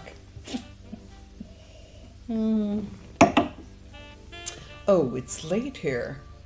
Must be really late there. Look, they got your girl in custody. Puppy Eyes. Pokorna? She made a full confession. Seems her story, I was out of town gardening. Well, that held up just about as good as a cheap thong. It was flooding that side of the country, for Christ's sake. Poor little idiot. She just wasn't built for murdering. Although, she does have chutzpah, trying to frame those cult clowns. Oh, she gets points for that. And probably a few extra years. And the floor. It really was filled with gold. 49 gold bars. 3 million bucks worth. Where's my fucking gold bars? Anyway, it took you long enough. Although, you did get it on your first try. So that merits some reward. But if you were thinking of going back home, no. You're gonna stay. Frank needs help in Bangkok. The poison glitter case. Oh, yeah. That's a nasty business. Seems some state senators involved. Oh. You're going out first thing. And if you don't lick any go-go dancers, you should be just fine. Good luck. Oh, and good work. Or something. Now, Miguel, my boy, where were we? Oh, is this fucking thing still on?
Well,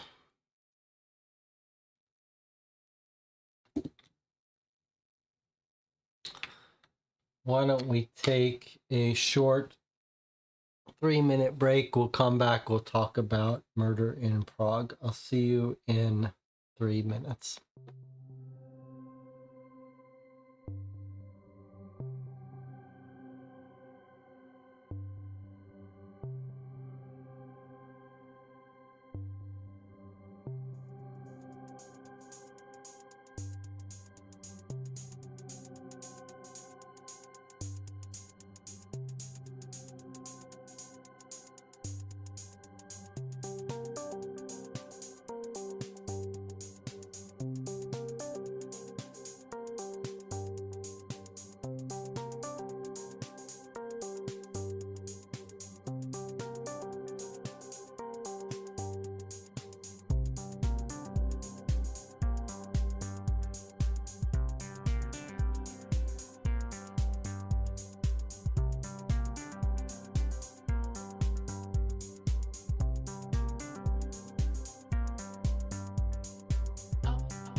Okay, Murder in Prague. We've played it over 2 nights, 4 hours tonight, maybe 3 hours last night, 3.5, so maybe 7 or 8 hours total. Let's take a look at what's on the website about the game. Bronco Cerny.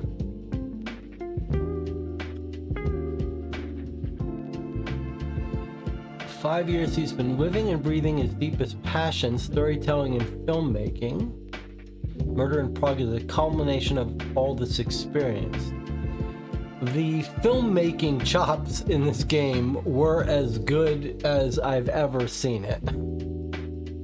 And then Thomas Belko looks like a music person and a writer. Lifetime of smoking and pipe reading detective stories of Philip Marlowe made creating a murder mystery a lifelong dream, which fully materialized. For the last 5 years, he's been living and breathing his deepest passion, storytelling and filmmaking. How we made Murder in Prague. Search for a more immersive detective experience. We tried all the detective games, those can be fun. We'd find ourselves wishing we could actually interrogate the suspects, look them in the eye, watch for clues in their faces, see who's lying. The kind of murder mystery we were looking for didn't exist, one where you could get a real taste of what it's like to solve a murder.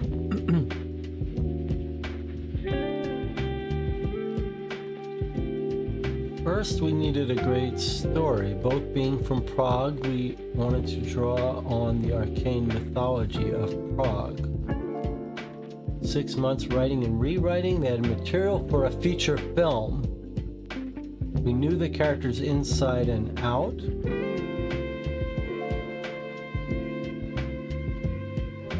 The design of nearly 30 pieces of evidence went through countless iterations, more than a year, involving half dozen different designers. Okay, I'm more interested in the filmmaking part of this. Being huge film noir lovers, we couldn't settle for anything less than cinema quality. Video content to work, the acting and direction had to be flawless. We handpicked an international award-winning cast of 10 brilliant actors, some of whom we flew in just for the shoot. We put together a crew of experienced film professionals who worked on major European and Hollywood productions, rented cinema-grade technology, scouted Prague's most atmospheric exteriors, built complex dramatic sets. Video production and post-production took almost a year, involving 30 industry professionals.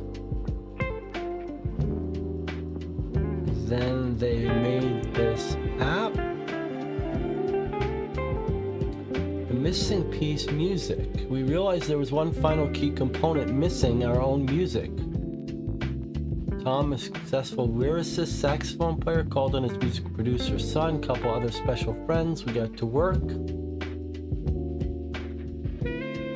We used a famous melody from Smetana's Vyšehrad, Prague theme.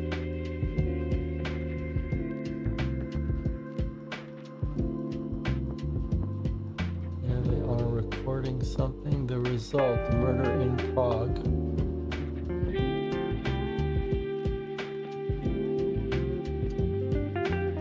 All right. First of all, let me say the thing that I sometimes forget to say. If you have joined me for this playthrough, or you watch it after the fact, instead of purchasing it, you could imagine that companies would have mixed feelings about a video like this where we're playing through the whole experience. You might imagine they would worry, hey, what if people don't purchase our game and instead just watch someone play it?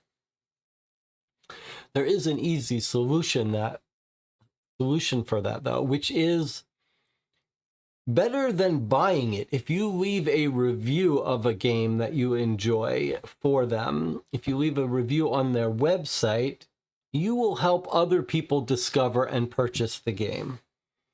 And so it's sort of a win-win for everyone. If you take the time to leave the review, then we're doing something for the company rather than taking away from the company.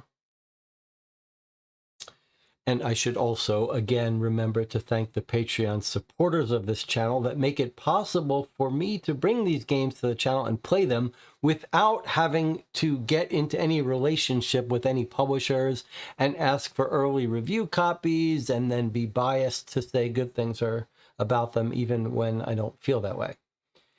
Now, in this case, this was an amazing experience. I'm not sure the channel has the same feeling for it that I do. I mean, I think most of us appreciate how well done this was, but I actually thought the totality of the whole experience was amazing.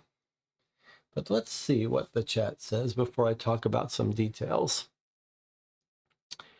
Congrats to the team, great job. I mean, we did get it right, and we did spot the key parts of the case, the lying about traveling to the eastern end of the Czech Republic. So we did do well. Amato says, there's still a question about the pawn shop. Perry says, even the victim was a truly flawed character. Well, the victim was more than a flawed character. That was some amazing storytelling involving the victim who bookended this whole experience. We heard from her right at the start, and then we heard from her at the end, and her story, the way she told about her death was next level. It was like a movie. Very touching. Marco says, top-notch multimedia production. It made the game too expensive. The physical documents were good, but we've seen more variety in cheaper games. We certainly have seen cheaper games, but you can see why this is a $70 game. Sometimes we play games that are unusually cheap or unusually expensive, and you don't know, you can't justify in either direction. In this case, you could see where all that money went. I mean, the acting and the cinematography in this game is the best I've ever seen. Even Hunt a Killer, which tends to have the highest quality video production, is on a totally different tier than this. This is like the S tier film work in this case. It was uniformly amazing. I mean, maybe there were a couple of tiny misses, but I mean, this ending cinematic was incredible, and all the filming with the dolly steady cam moving when we were talking to Eva. Why was the note torn up and the pawn shop? There were details that were unfortunately not wrapped up. First of all, I would have loved to hear from Eva. I think fitting with this cinematic storytelling, we should have heard from the murderer at the end. We should have gotten to see her confession from Eva. I liked that character. I liked that actress. I wanted to hear from her. And it would be nice if they explained the pawn shop, why the note was torn up, that stuff. Marco says, the plot was good. It was a bit too easy to rule out the other suspects. Everyone else had a clear alibi early on, but they raised the bar in production. I mean, finding what broke her alibi required some deduction skills, but I agree, it's not the hardest game. There weren't that many huge aha moments, although I loved the detail of the bank records and the phone records. Almost every person was just bank records, phone records, but they were so detailed and so nice and so error-free and interesting that it was just very fun to go through and correlate all the phone messages, all of the bank records, make sense, make sure each of them weren't hiding something. DJ Moneycut says, as good as the videos were, I wish they had more actual clues in them. They were mostly atmosphere. I think that's an interesting point. I think when I watched those videos, I was also looking for clues. And we have not infrequently seen videos where there's some little subtle clue.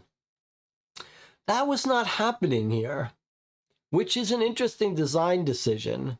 There really weren't clues in the videos. Like, we were looking at the necklace. Is there going to be a pill bottle on the cabinet? Is there something? And it just wasn't the case here. And I agree. I think if you were aiming for perfection, if you're looking for places to improve that, that was missing a little bit here. Very atmospheric and interesting way to present. The ending, having Sarah give an explanation, was hoping we would hear the confession from Eva. Well, I agree. I think it was a missed opportunity to hear from Eva, but I do think it was inspired to have the victim start us with the case with this enigmatic introduction she gave us, and then to have her tell her story and have her be such a complex character and have that very haunting, peaceful description of her death was amazing. That was an amazing part of her monologue. And the acting was just really top-notch.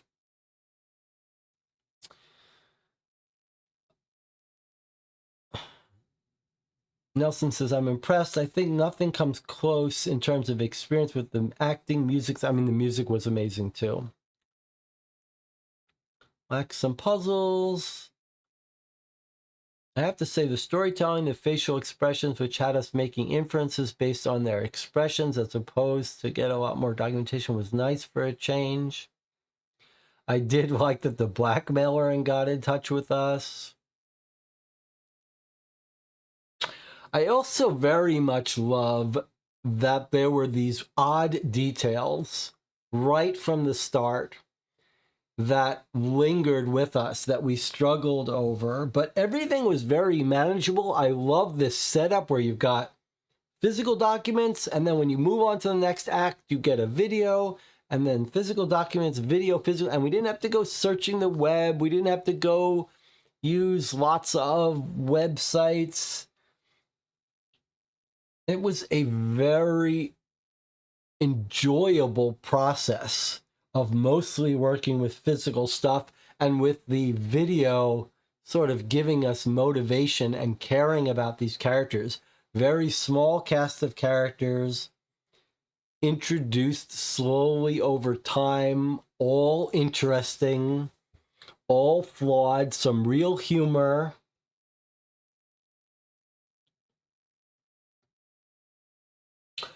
And Sarah says, I think Eva did a great job at being guilty and not giving an actual, and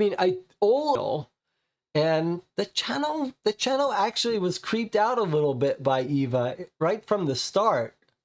Knew that she was a little too, her description of our victim looking like she was peaceful in death rubbed everyone a little bit the wrong way, but I think the way to think about that is even more interestingly psychological. Like when they bring suspects in for murder, one of the very common techniques, I'm sure there's a name for it, in the interview, they say, so someone got murdered, right? Someone's kids got killed or whatever, their throat was cut, whatever. And they bring the suspect in, and they almost always say, hey, what do you think we should do if we catch the person who did this? And they want to see if the suspect who's denying they did it sort of downplays it a little bit, like, oh, I'm sure whoever did this had their reasons, or they were probably pushed too far. Or do they say, they should hang this person up and string him by the neck? And it's the little psychological tell that the person who did it wants to sort of downplay how bad it is. And the little bit of the reverse of that was happening in Eva's statement. She's like, she didn't look that upset about dying. She looked kind of peaceful. Maybe this was all for the better that she died. And in fact, an interesting part about it is our victim told us herself, it wasn't so bad. It was a very haunting description. She's like, We fought over it. She had that whole description of how Eva only had 1 bar of gold, but the family greed sort of was running on automatic. And she couldn't help herself. She wouldn't let her leave with the 1 bar of gold. They fought over it. And then she described how all of a sudden she felt warmth. And it's the warmth of the blood coming out of her chest. Boy, that's good. This was a special case. You could see at the end, that little detective running the case, there was some real humor in her. Even she did an amazing job of acting. You could see it sounds like they were sort of teasing a future case. I'm not sure we're ever going to see that future case, but boy, I'd love to play it.